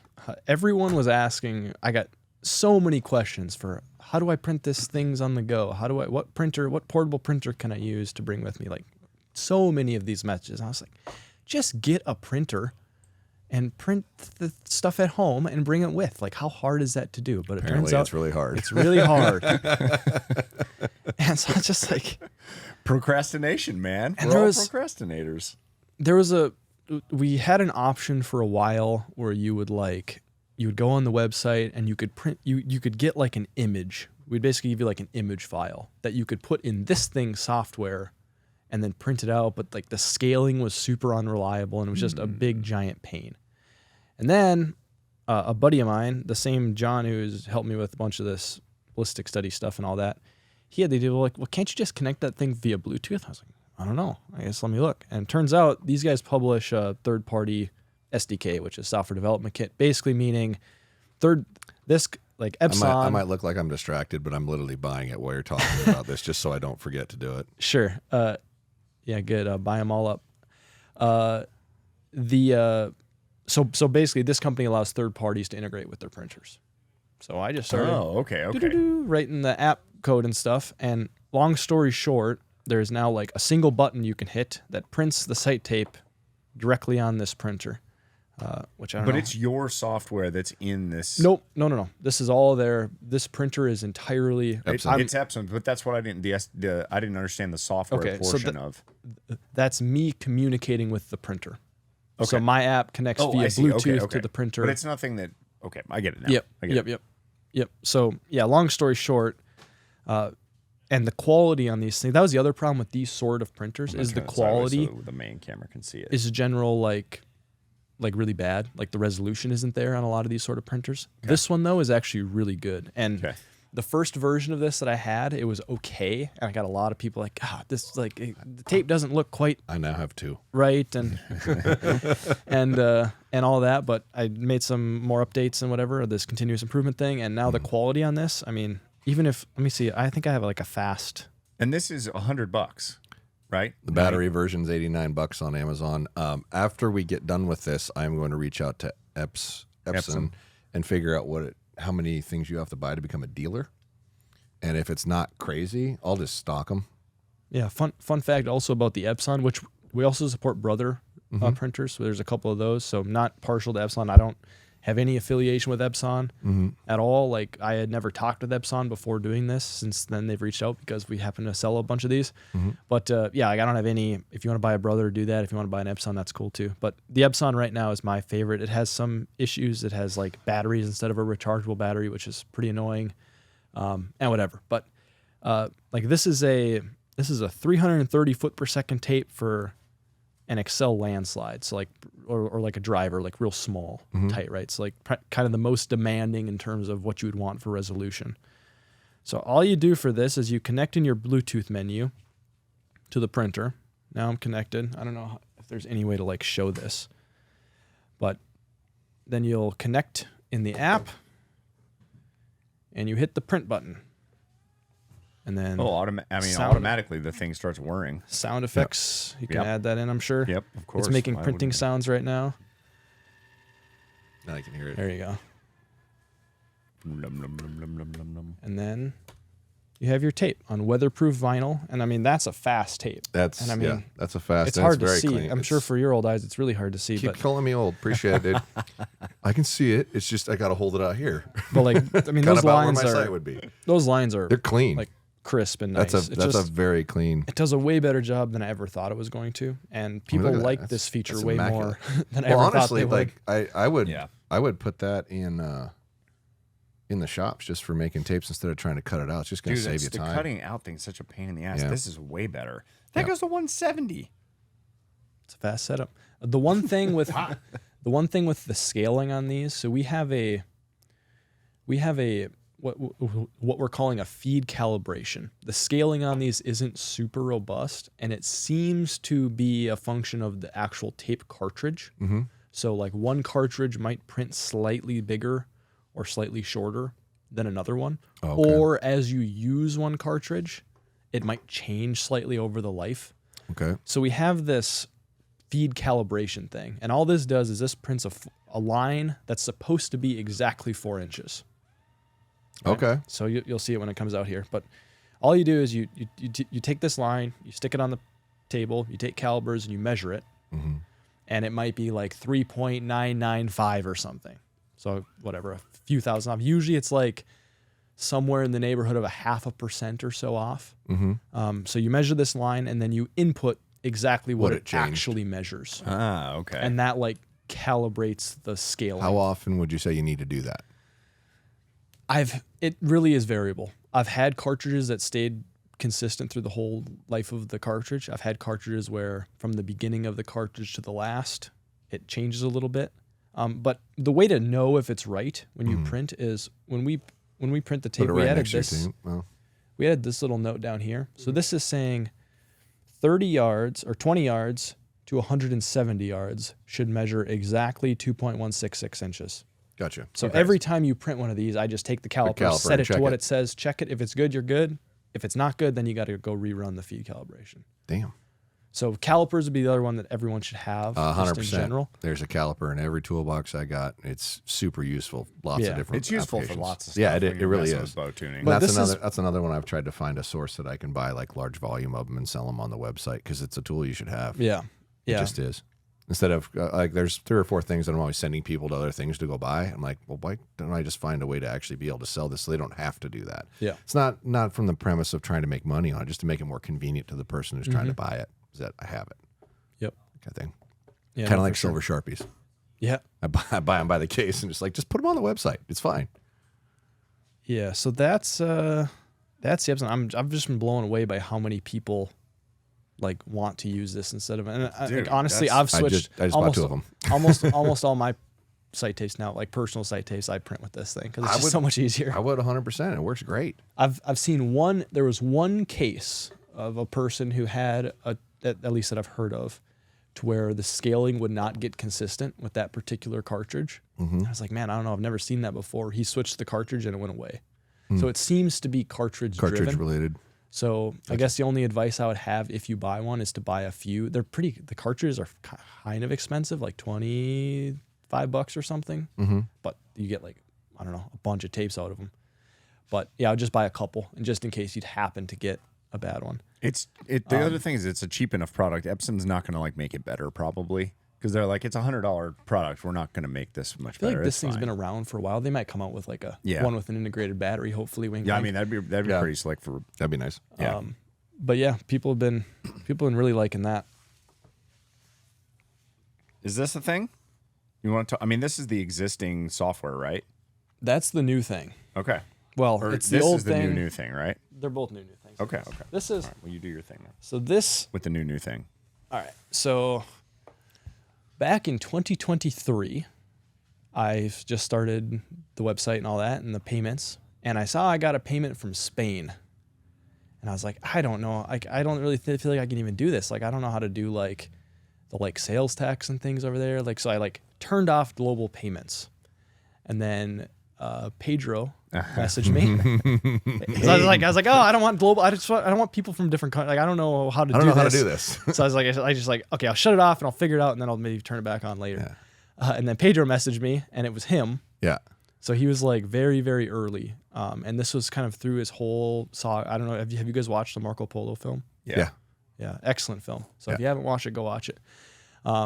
So this is kind of through this whole time frame of where he's trying to figure out, how can I go from where I live at sea level and go hunt Marco Polo at 15,000 feet and hit what the heck I'm aiming at the types of ranges that he had to shoot Marco Polo at.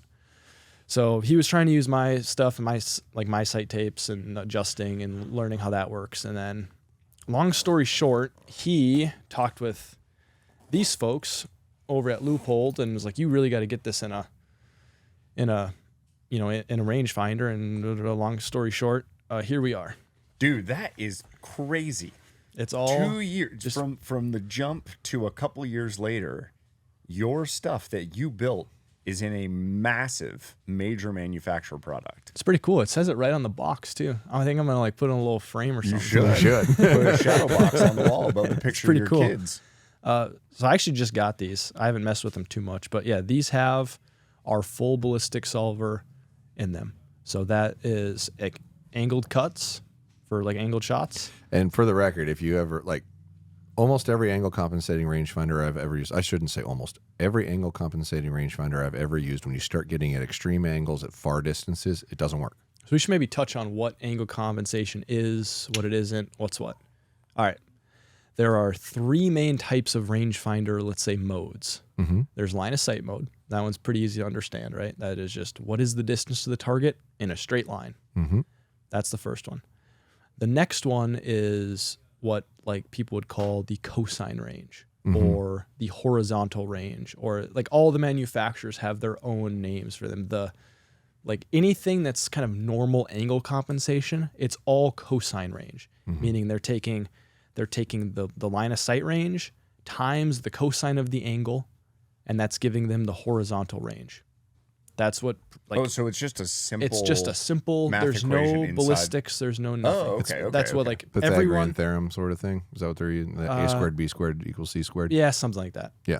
Some triangle math thing with Pythagorean theorem. I just know it's line of sight times cosine of the angle. Yep.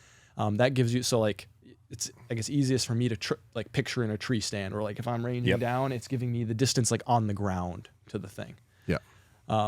So that's what they all have their different names for it, but it's all the same thing. It's just that. And for those of you that don't understand why that's relevant to your arrow, and same with a bullet, gravity affects objects on a flat plane. It doesn't affect objects on an angular plane. So even though you're looking at 80 yards at a 30-degree down angle, your arrow's not affected by 80 yards. It's affected by 64 or something like that. Because it's only affected on a straight flat plane. So in order to get a rangefinder that works correctly, you need to know what the direct flat distance out and then down to the object is to get it to actually shoot in the right spot. Yep. And those of us that played with that for a long time would have cut charts. You'd have to go through and figure out what you had to change on your sight to actually make it hit there. And this is from target archery from forever ago when you had like click sights with granulated scales and whatnot. And I'll have a question for you about that in the future of this conversation. Sure. So this mechanism of shooting the target for that horizontal range or the cosine range, that's called the rifleman's rule. It's like, you can Google it. That's what that whole thing is. The problem is that isn't right. Like, that does not give you, even if your angles are perfect and everything, that is not what you need to actually shoot the target for. It would be if we were shooting in a place without air. The problem is that, like, yes, we're accounting for gravity properly, but we're not accounting for two other things. One is, like, as you're shooting, like, let's say a steep downhill, like, and you're shooting it for, it's 100 yard at whatever degrees, and you're shooting it for 60 yards or something, or 80 yards.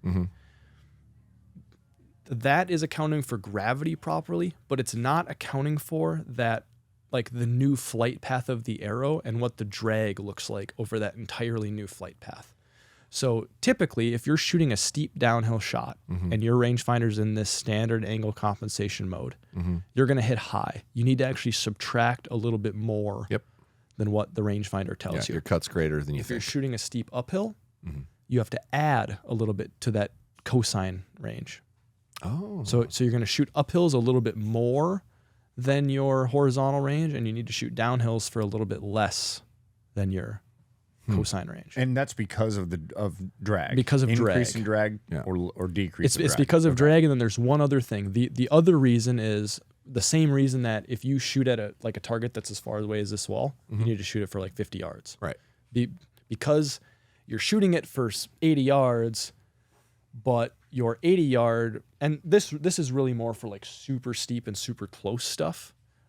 There's that parallax error between your eye and the arrow that also changes what you need to actually shoot the thing for. Okay. So for like an 80 yard shot, that's not so much of a factor, but for like a tree stand shot where you're like 30 feet in the air and the deer's 5 feet from the base of the tree, you're not shooting that for 5 feet. No. Right. So it's those two things that none of the cosine range things do any of. It's just pure the rifleman's rule. It's pure like trigonometry.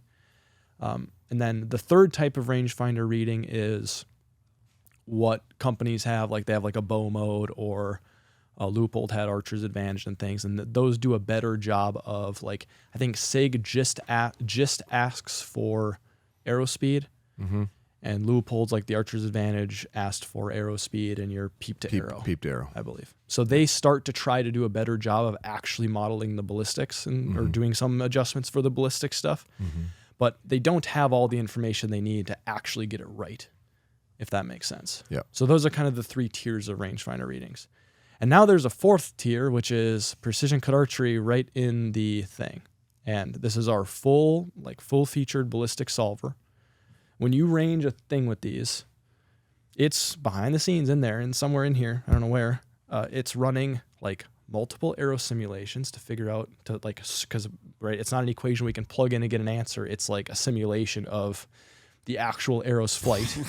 So it's running simulations to figure out what you need to do, and then whatever, spitting out the thing you actually need to shoot it for on your sight tape.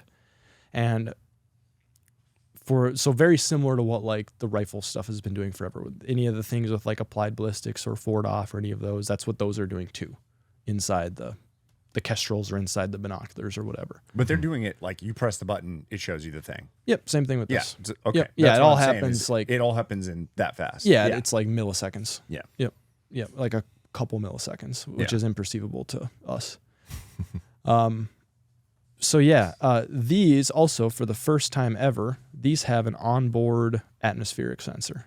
So you can have your sight tape that you made at sea level and go hunt Marco Polo at 15,000 feet, 100-yard target. It's going to tell you 96 or whatever you actually need to shoot that. You're for not off actually your changing tape. the tape on your bow. What you're doing is It's spitting out. adjusting no matter what the environment. If it's crazy heavy fog, if you're at 15,000, but then you guys drop to 13.5, Dude, that's or amazing. tacks. You go here to Utah Yeah. tack. Yeah. Whoop. Gives you the right range right away with the angles and with everything else. Also with short range. So if you have a 3-yard target or whatever, Yeah. this will actually work for those too and tell you like So 80 yards or whatever. that being said, can you give it a granulated scale? Not yet. Like, okay, that was one of my questions. It's like, come on, We're thinking Come along on, the same buddy. lines. Come I on, know, buddy. I know. That's the ultimate. That's no different than a turret on a rifle scope at that point. You're no longer looking at yardages. You have a fixed scale, and it just tells you what to set it For on hunting there. or for tacks? I honestly want it for hunting. I want to see a hunting site that does that. That would make me uneasy. I'd have to have a tape too. You can like have a Yeah, backsided I'd tape or have to. something. Especially like, what if you got to guess? That's what I worry about. It's too. like Yeah. roughly 20. yeah, well then you got a tape on the backside if you need it. Sure. But I want it to do granulated scale. What site would you use for that? Oh, it'd probably be something that would come up after once it's actually an option. Sure. Once guys start using it for target stuff, then they'd be like, well, I want that on my hunting bow. Yeah. And Well, then- it's no different than- Furthermore, anything that takes a metal tape, they could just make a metal tape for it. Sure. Pop it on, and then it's all in equal scale. The owl. Yeah, the radium. Yeah, I still haven't seen one. I haven't seen one yet. The You're supposed to yeah, send me one to review wherever you're at, dude. Come on, man. He's It's probably like working on it's it. almost August. so that'd be the same principle as like adjusting in mils or MOAs Yeah. instead of instead of like a shoot for range. Yeah. But I mean, in Which theory, there's some debate on like which way is faster or better. Like I think like Gunworks and Revic and stuff, they're very much on the train of everything is a shoot for range. Our turrets are labeled with the ranges and all that. But then yeah, a lot of people are shooting off mils or whatever. Mills is quicker in your head when you're trying to just calculate how much you're moving. Most of the target guys shoot mills, and then hunting guys are MOAs. But which guys are actually better at shooting? Probably target guys. Yeah. Probably still Well, I mills. mean, like All my also stuff's like the mills. custom turret tapes where like Yes. you have your ranges. Yeah. Like this is 500 yards, this Sure. is 700 yards, whatever. But Sure. yeah, You just put a chart on the side. yeah. Yeah. But I love that. Like, I need that. Yeah, so just go watch the Marco Polo film. I did. Well, I'm talking to the people. Oh, sorry. No, yeah, Pedro told me all about it, and it was like that was when the phone calls started coming and the texts to you started coming. Hey, is this actually got all your shit in it? Yeah, Like, this is the yep. real. This is the real deal, the real code, the same code. It's really the same code that's in the mobile app. that is really cool. and you just sync your phone to it so it has your data, or how does that work? So you use their app. Okay. We're working on potential things with my app and all that, but yeah, right now it's their app. It asks you the questions. So right you have now, to put all your same data into their app. a subset of it. So this does not have your arrow's specific drag, if that makes sense. We're using a kind of an average drag, which in your mind you're probably thinking, well, that can't be very accurate. And because we're not actually making the tape, we're only making the adjustments from the tape. It ends up being really, really close, if that makes sense. Short of like, maybe like a 170-yard shot at some crazy difference in things, you might start to see a little bit of error, but it's plenty close for any, like even extreme, like it was obviously close enough for Pedro and all that. So because it's just for the adjustments and just for the cuts, like the adjustments and the cuts don't change as much or really hardly at all, as much as like the actual site. It makes sense because you're setting the baseline first Yes, with yeah. the broad tape, and then you're just talking about these little Right. minuscule difference as it's making some adjustments based on atmosphere and angle. Let me get this right. All your technology is in there, right? Well, not all of it. The ballistics, what I would call the ballistics engine is in this. Okay, but why isn't all of it in there then? Like what? Like the fact that if it's just on your phone, you've already got all the information there. Why doesn't that talk to Oh, it? I know. It should and it might. Oh, okay. Like in a perfect world, like you already have Is that the thing? you already have like all your stuff in here, right? I the get it. perfect I get button it. would be Yeah. send to loophole. Boop. Yes. Yes. Oh no, I agree. 100%. Please. Yep. Like pretty please. Like if you're gonna go that far, like Yeah. why not? That makes Then they such might be in sense. process, though. He's giving you the look like maybe it's in process. If you haven't figured out what I'm doing, I'm trying to imply how drastically important that is, and maybe the people that make that product should make sure that happens. That's all I'm getting at. I get you. And if that's something that's important to you, like let's say there's 10,000 people that listen to this that are a Precision Cut customer that really wanted to do that. maybe they should, inform Leopold that they really want to do that. Yeah, no, I agree. Send some messages. Send Like some if emails. there's a demand, then there might be a reaction. If there's not a demand, then there won't be. Yeah. I want it to do that. Yeah, I think there's a lot of people that would. 99% nailed. Just have that talk. Yep, I agree. Okay. Let them know, people. Yeah. Start bitching. No, it's start being an informed consumer that are informing. I prefer the term bitching. I like it. It's way funner. And I talked to I'm trying to remember his name. The guy I've been talking to at Leopold since I started texting you about it. They're updating all of their rangefinders to accept that same data, is what I was told. Brings us to this guy. This is the RX 5000. I don't know if you've seen these. I have one of those. Yep. I haven't, and they sent me the beta, and I haven't updated it. Oh, well, there you go. I haven't updated it yet. Yep. Do you see the temperature I need to. right I now? haven't.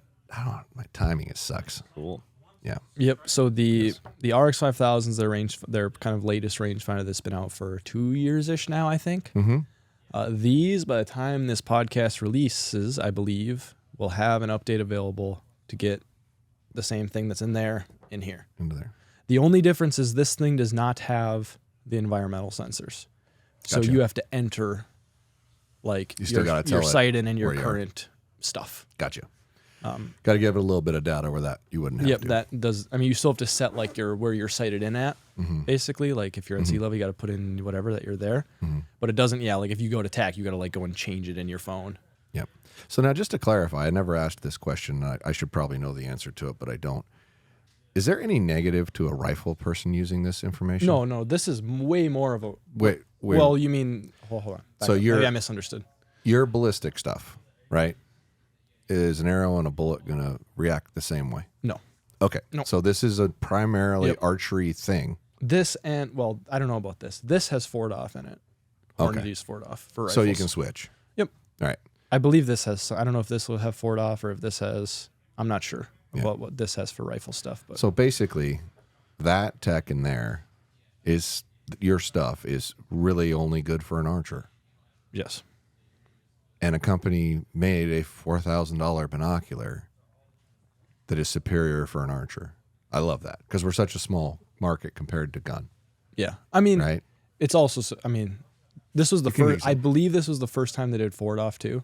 Yeah. So I think the idea is we want to put Everybody's. we want to want put the best for software in there. everyone. Yeah. right. Sure. But I think- appreciate that they did that. I think the world's changing a little bit in that like you used to have rifle rangefinders and then you had archery rangefinders. Yes. I believe the rangefinders are becoming much more of just like a platform. Mm-hmm. And the thing that makes it an archery rangefinder or a rifle rangefinder is purely the software. Right. And that you can, especially now with updates and things, like all these things are Bluetooth with your phone to get updates and all that. Like it's all just like it becomes an archery rangefinder depending on what mode you have it in. Right. And then it's a rifle rangefinder. So it, I it think makes sense just as the technology that's has a progressed. Yeah. better world for the consumer too, because if you're like a lot of people do both. Yeah. Like I do both. Like I was trying to get some rifle tags. I didn't have any luck this year, but I definitely would have had these if I had a rifle tag. Hell yeah. Hell, that's phenomenal. Just making it easier and easier for us, See, I mean, these are just out of the reach of the average guy. pretty much everyone. Yeah. So I think the like so many people have been, oh, well, as soon as that's in a rangefinder, I'm getting one. Yeah. Yeah. Yeah, and I've been waiting to update because I have the RX3 draw that because I haven't done like crazy extreme stuff. Yeah. I'm not hunting Marco Polo at 15,000 feet. It's Right. been like this is decent enough for me, Mm-hmm. but that would be worth the change knowing how they talk to each other, Mm-hmm. and yeah, that'll be something I look into. And I like the quality of this. Like this just feels good. I know that you Leopold have liked makes the Bushnell stuff. I liked the Bushnell because I didn't think there was a functional difference between the two. There's now a functional difference between the two, so that's a different conversation. but this But for the housing- money, right? They're Right, $300. Like the average guy, if you can't spend, these are $750. I'm pretty sure. I couldn't tell you. I'm almost positive they're Okay. $750. They're sub If you- 1,000 for sure. Yeah, they're under $1,000. But if that's not within your budget in your wheelhouse, Yeah. the new Broadhead 2, hard to beat for not having the data in it that has. It's very, very consistent. Yeah. But that is more accurate. The thing sure. also does like the onyx pinning and stuff too. If you've messed with that, That does, yeah. Yeah. Dude, that's wild. Yeah, and both of with these that do. thing's with super cool. with where mapping software is going, I was having a conversation with somebody. I'm not going to say who, like in the last 2 weeks, and I'd asked him, like, how far away? Because he's talking about all this AI improvement stuff that they're doing. He said, how far away are we from pulling your rangefinder out, ranging the animal that you see, passing it to Onyx, and then having it give you the path to walk to get to it where you'll be downwind and not be seen? He's like 6 months or less. Like, holy sh. Because as of right now, you can shoot the animal, Yeah. and it'll give It'll you an drop a onyx pin. point. It'll drop a point Yeah, so that but- as you work your way over Yeah. there for a half day, you go, I'm getting pretty close. It'll literally But it'll find you the path it. best path to get there. So you don't even have to have any kind of tradecraft ability whatsoever to get there. It's just like, follow the line, dum-dum. I'm like, this is where we're at. It's got this the is what we're looking earpiece. at. It's like the wind seems like it's picking up. You might want to pause for 5 Well, seconds. and that's the crazy thing. Like if that does that, right? Because if they both do that and it sends it to Onyx, it knows what the wind's doing, right? Or it knows what the pressure is. yeah, these Doesn't don't know have the wind. Doesn't Yeah. know the wind. You add a little wind into that. Oh my God! Like it's wild. That's when the state's going to be like, This is all we need to illegal. make this illegal. I Ban don't know all why, of we this. just need to This make is it not illegal. fair. I wonder how good, like if that's like, I don't know. It's hard enough to look at the map or like Google Earth or whatever and like figure out a plot, like a path manually. If you have Yeah. good LiDAR, it's not hard. right, that's what I'm saying. They're good. And you're starting. Do they to see have you're LiDAR starting to see for a everyone? lot of that in them, and there's stuff being made right now that isn't out. Yeah, Like it's sure. it's coming. Like the next year or two. Like the average human being 2 years from now is going to have a way easier time to get to where they want to get the shot off at than they have right now. And it's nuts to think about. Like once again, I mean, 15 years ago, you didn't have to go more than a mile or two off of the road because people didn't have the know-how or the wherewithal or the comfort to be able to do that. You know, I did, you did, I'm sure. But it's like, if you don't understand fully how to read a map and you didn't have Onyx, how are you doing that? You're just randomly walking up through there, pre-Onyx, right? So Yeah, I'm talking pre-Onyx. Yeah, so you're using a Onyx physical changed. map, right? Onyx made Right. everybody go 5 miles from the road because they weren't afraid to anymore. Yeah. Right. And it wasn't I'm a fat lazy guy, I can't do it. It's I'm just a little scared that I'm gonna have a hard time getting back to the rig. Yeah. Now it's like dumb. You don't even have to research. You just well, my phone will tell me where I'm at. Just hope it doesn't go dead on you, and you'll be fine. Yeah. Right. And they're quantifying that more and more and more, which is making the animals harder to hunt. Everything's getting more difficult. That's all the premise of it. And unfortunately, if you don't have those things, you're hard screwed compared to people that do. It's the way it's going. It's getting tougher. But it's everything's wild. getting really, especially from my side on the software stuff. Like it's just the world's getting really weird with the AI things. And I mean, you're gonna have like the AI part, like the actual AI part, but then you're gonna have the part where everyone else is just getting way more stuff done because of the AI stuff. Yes. And it's like it's gonna be weird. I don't know how I feel. Like I don't really have I don't feel super warm and fuzzy about the way some of this is going, but there's also pieces of it that are really cool. So I don't know. Yeah. Well, The hunting technology part is a little bit I don't know. the evolution Except of all for things. Yeah. ballistics in your rangefinder. That stuff's That's cool. amazing. The AI stalking, I don't know. It's coming. It's coming, and it's coming hard. From the and fast. research side. Research side, I think right now I could probably go put the unit, like I could go into Claude and probably put the unit that I'm hunting in and what species I want and when, and go, hey, here's the environment that they're typically living at during the season, which you don't have to tell me You could where the ask deer him, are yeah, likely tell me- going to be this Yes, fall. It'll do it. Literally. It's like, and oh then my show God. me where I'm supposed to park and tell me what the easiest access routes are into these things are. Map me a plot and put it on my Onyx. Dude, I think that we're there Yeah, right we're, now. We're with there that. right yeah. now. Oh, we are. We're there right now. I know It's we just- we are 100% there right now. Just a lot of people don't understand how to use it yet. Well, I'm gonna cut this part out of the podcast. No, that's real. It's freaky. I mean, it's just bonkers where we're going. But not to make it all like negative Nancy and sad and whatnot. But I mean, it's the skill that you used to have that separated you from other people is going to be easy to discern. Yeah, it's interesting because, like, I mean, you can say that about most of the technology things that have happened, right? And then it becomes the norm, and then something else happens, and then everyone's like, oh, and then it becomes the norm. Yeah. So it's tough to tell. Like, is this just another one of those things that in 5-10 years you're gonna be like, yeah, it's just how it is now, or is it gonna like fundamentally change? Well, I don't know. If you grew up when I did, which I don't know how old you are, but if you grew up when I did, all you would see is Arnold Schwarzenegger coming back to kill everybody. It's the Terminator. That's all you would see. It's like, this is how, did no one watch these movies? Like, oh my God. We have made Skynet. We're making Skynet right now. It's going to nuke everybody. I can tell by the tautness of his face skin, he doesn't know what we're talking about right now. Have you ever seen The Terminator? Yes, I have. Okay, cool. See, he knows what you're talking about. Okay, good. Not for a long time, but I have. But it's a little like, you're like, oh my God, like, is this a good idea? They said that the software people that were quitting working for the AI companies, when they were quitting, were saying, I have looked into the abyss and I'm going to live with my family on a beach and I'm done. Like, that's the people that have been deeply working on this stuff. Like, when they're leaving, they're not just saying, I've found a better thing I'm going to go do and I'm interested. They're saying, we've reached the end. Basically, I mean, if that's the premise of what you're hearing. Like, I've got X amount of dollars and I can make it this long, and I think we're all going to die before I run out of money. I don't know. And maybe that's just a fun story. There's a way better solution to this, but it's probably not appropriate to talk out on here. And I've had the conversation with you a couple of times of where we're going as a society and how to get rid of human beings if, electronics take over as civilization. There's better ways, and it doesn't need to be so messy. So, but let's move on to the last thing we need to talk about. Dark and depressing, which here, is folks. your new program that you created. Oh yeah, we totally forgot about that. You forgot about that part. Yeah. This is the other new thing that this wizard keeps coming up with. You turned your phone into a chronograph. I'm trying to. Yeah, I just pushed the update before before I came here this morning from the hotel. So hopefully it's all working because it's out there. And so this is part of Precision Cut now. Yep. There's Okay, a new gotcha. tab called Chrono that. It's an acoustic chronograph. So it's listening for your bow and it's listening for the sound of the arrow hitting the thing, and then it's using our ballistic stuff to figure out what your launch speed would be. So we've been beta testing it for 2-3 weeks now. Mm-hmm. And I've been getting a bunch of results back. I've been beta testing it with people who have chronographs already, right? Because like, it doesn't do me any good if they're just like, oh, it seems to give me a reading, but like, is it right? Is it not right? Mm-hmm. So I specifically called out people who have a Garmin or who have a Lab Radar or who have one of these other good chronographs. And we've been testing it against those kind of top tier chronographs for a few weeks. I'd say results have been okay to me.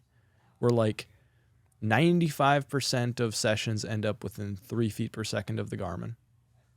Dude, that's amazing. 98% or 99 or 98% of sessions end up within 5 feet per second of the Garmin.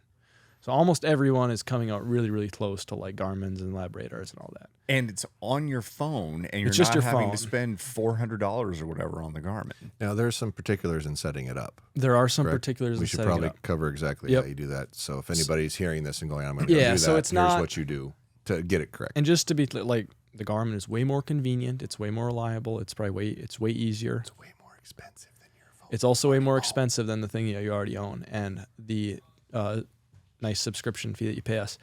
But so because it's measuring time of flight, the distances become really critical.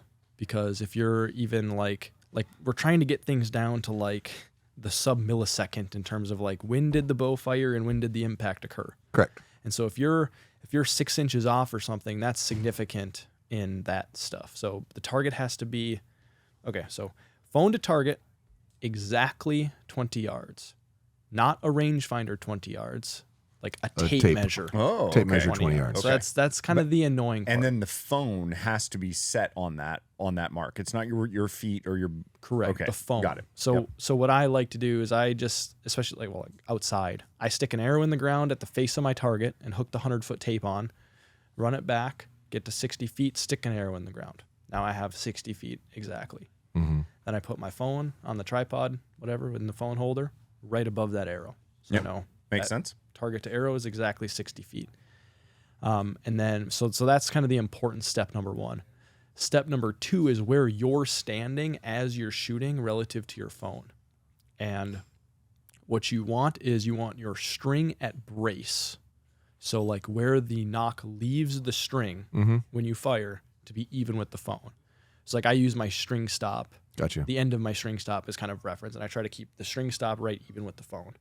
And if you get those two things right, it's been really, really good. Like plenty good for, if you're using like our quick start method, which is just a launch speed, or our old 2-mark method, which is like you get a launch speed and then you shoot in the 40 and 100 or whatever. It's plenty good for that for sure. So this really all stems from I get so many messages from people like, oh, I don't have a chronograph. What are my options? And I just like with the printer, like I hate telling people that there isn't I love being able to be like, oh yes, we have this cool new thing that does this for you. Like we have a new portable printing solution. And I like being able to do that versus, we don't really have an option for that yet. Yeah. So this is really for the people who can't afford a chrono. Maybe they're newer, maybe they just don't have the money for a $600 chronograph. Cause I didn't have a chronograph like a year into making this. The first chronograph I bought was the Lab Radar when I had the idea to do like, the downrange how velocity. else can we get the drag from the arrow? Oh, we can just measure its speed downrange. That was the first chronograph I had. So I like very much relate to like, I don't want to go buy another thing. Yeah. So it's just an option for people. Like if you have your Garmin, I would definitely keep it. It's better if you can afford one, still get one for sure. Especially the Lab Radar with the downrange speed stuff, or the Garmin with the downrange speed. So that's still a better system by every measure. It's just expensive. Yeah. So this is really for. It's funny too. Like on all the videos, it's like, oh, this is great if I had $600 to spend on a chrono. Well, this is kind of for those people. Now you don't. You whiner. Whiners. Well, and let's say it's off by 5 feet a second. Let's just say, then they can go back into the actual software, and you can. Yeah. Right. Yeah. And if you're doing like the 2-mark, like it's not uncommon for any of like the shoot through style chronographs to be off that much, depending on the lighting. I get at least that much variance. Me like when I'm shooting through them over and over and over. Yes. When I'm doing testing, you get at that anyway. Yeah. If you're in the ballpark, it's fine. Yeah, especially with like our 2-mark method, where you're going to proof it. You're kind of washing out some of that error with the shot end data. If that makes sense. So like if you shot on a 40 and 100, and let's say your speed is 5 feet per second off, you're probably not going to notice anything out to, let's say, 110, 120. But then if you go shoot at 150, you might start to see that you're a little bit off, because the way that we're doing the drag stuff starts to get a little bit wonky. Which is how I used to have to do my sight tapes all the time. I'd immediately print a tape like that, do those things, and then walk out to like 150 yards and start shooting and say, okay, I'm like 4 yards cold, or I'm 3 yards hot, or whatnot. Then go back in and monkey with the numbers until those lined up. Yeah. Until I got downrange velocities. The other thing I want to say, they're rarely ever off by more yard. The other thing I feel like I have to say, just because I see this so much, okay, you print off a sight tape. Let's say it's the most perfect sight tape in the world possible for your setup. Like Jesus himself made this sight tape. Okay, it's perfect. Hail our Savior. I almost said hell yeah, and I felt really weird when I almost did it. Yeah, it does feel a little contradictory, doesn't it? So it's perfect. When you go to put that sight tape on, the number one thing I see is people throw that sight tape on at 20, and then they're like, oh, like once I get past 60, I start to hit low, or once I get past 60, I start to hit high. Mm-hmm. What everyone should always do when you're putting on a new sight tape is go to like 80 or go to 60 or go to 100. Go to as far as you can as you can shoot comfortably or whatever, and put the sight tape on there. So dial around and like let's say you're doing 100, dial around till 100 is perfect. Mm-hmm. Stick your tape on. Stick the tape on so the indicator points to 100. Now Yep. you have like anchored that tape to reality in a way that isn't super error prone. The problem with like anchoring the tape to reality at 20 is you can be 2-3 yards off at 20 and you're talking like a quarter inch or something on target. Yep. So always do that far and then check back. So then check if a tape isn't off to me unless it's on at far distance and off at close distance. Like if somebody messages me with a tape issue, I only believe them that the tape is off if they've shot it in at far and it's on and it's off close. Yep. Okay. I normally tell people similar. I go back out to 100, move your sight up and down till you're hitting 100, and move your needle till it reads 100. Yes. Then go back and shoot 20 and tell me if it's off. Right. And then I don't get a response after that. And They're I like gone. physically It's like, loading the tape that way too. Like I like actually, because I can put a finger on top, finger on bottom, and then bend the tape to actually load it underneath the indicator needle. Yep. And then I don't feel like I'm sticking it at the top and potentially even stretching as I'm putting it down. Yeah. Like So if anyone is still listening to this, that's the hot tip of the day. Yeah, we're 3.5 hours in. If anybody's still listening, like and subscribe. You are disciplined, and you are a complete nerd because that's the only way we're doing Hyper this. nerd. But dude, this has been good. Like, This is great. I love there's it. been a lot of really, really interesting things. So you had a lot of stuff going on. Yeah, it's kind of a good time. I got a lot of irons in the fire right now. It's awesome. Dude, yeah, and just out of curiosity, obviously you can't talk about them because they're in the works. How many different projects do you have going right now of things that you want to change or things that you want to add to what you're already doing? I mean, I have a running just like a text document that's like my to-do list for this business, and it's like, I don't know, 2,000 lines long or something at this point. Oh, a lot of those brother. are like, God. Yeah, a lot, they're small things, but well, and they're still, all like complete. Like a lot of that's completed stuff, right? But like, I mean, I don't have any big like brand new thing. This chrono thing was kind of like at least the last one that I've been working on for a while. Of like, okay, this is kind of like maybe gonna kind of change the game. Based on the Instagram thing, it seems like people think it's gonna be pretty cool. We'll see. Well, you've now taken the risk of getting your program of cost down to pretty much the price of your program, as opposed to, well, I got to go get a chronograph. Yeah. That's gone. Yeah. So the barrier to entry should be way lower. A lot of messages or a lot of comments stuff like, oh, the only thing that's been stopping me is that I haven't been able to get my speed. Dude, I and guarantee stuff. you're going to sell so many more subscriptions because of that. Yeah. So I think that's cool. I mean, I don't know. There's always ideas. Like ideas are cheap too. Like think of ideas. People have ideas. There's a bunch of ideas on my idea list and all that. I don't know. Just kind of a gut thing of like, what's the most, like, I'm always trying to figure what's the most important thing I can do right now. That's going to move like and then just work on that. So I don't usually have like multiple things going at once. It's like I have one thing. It was label printing 2 months ago. It's like we got to get portable printing perfect. And before that, it was we got to get software in rangefinders. And the last few weeks, it was we need to get people a speed. So it's just whatever I think, like based on the support messages I'm getting and all of these things. What is the thing that's going to move the needle the most? And then I head down on that until it's figured out. I just do that over and over and over again for years and years and years, forever and ever. Dude,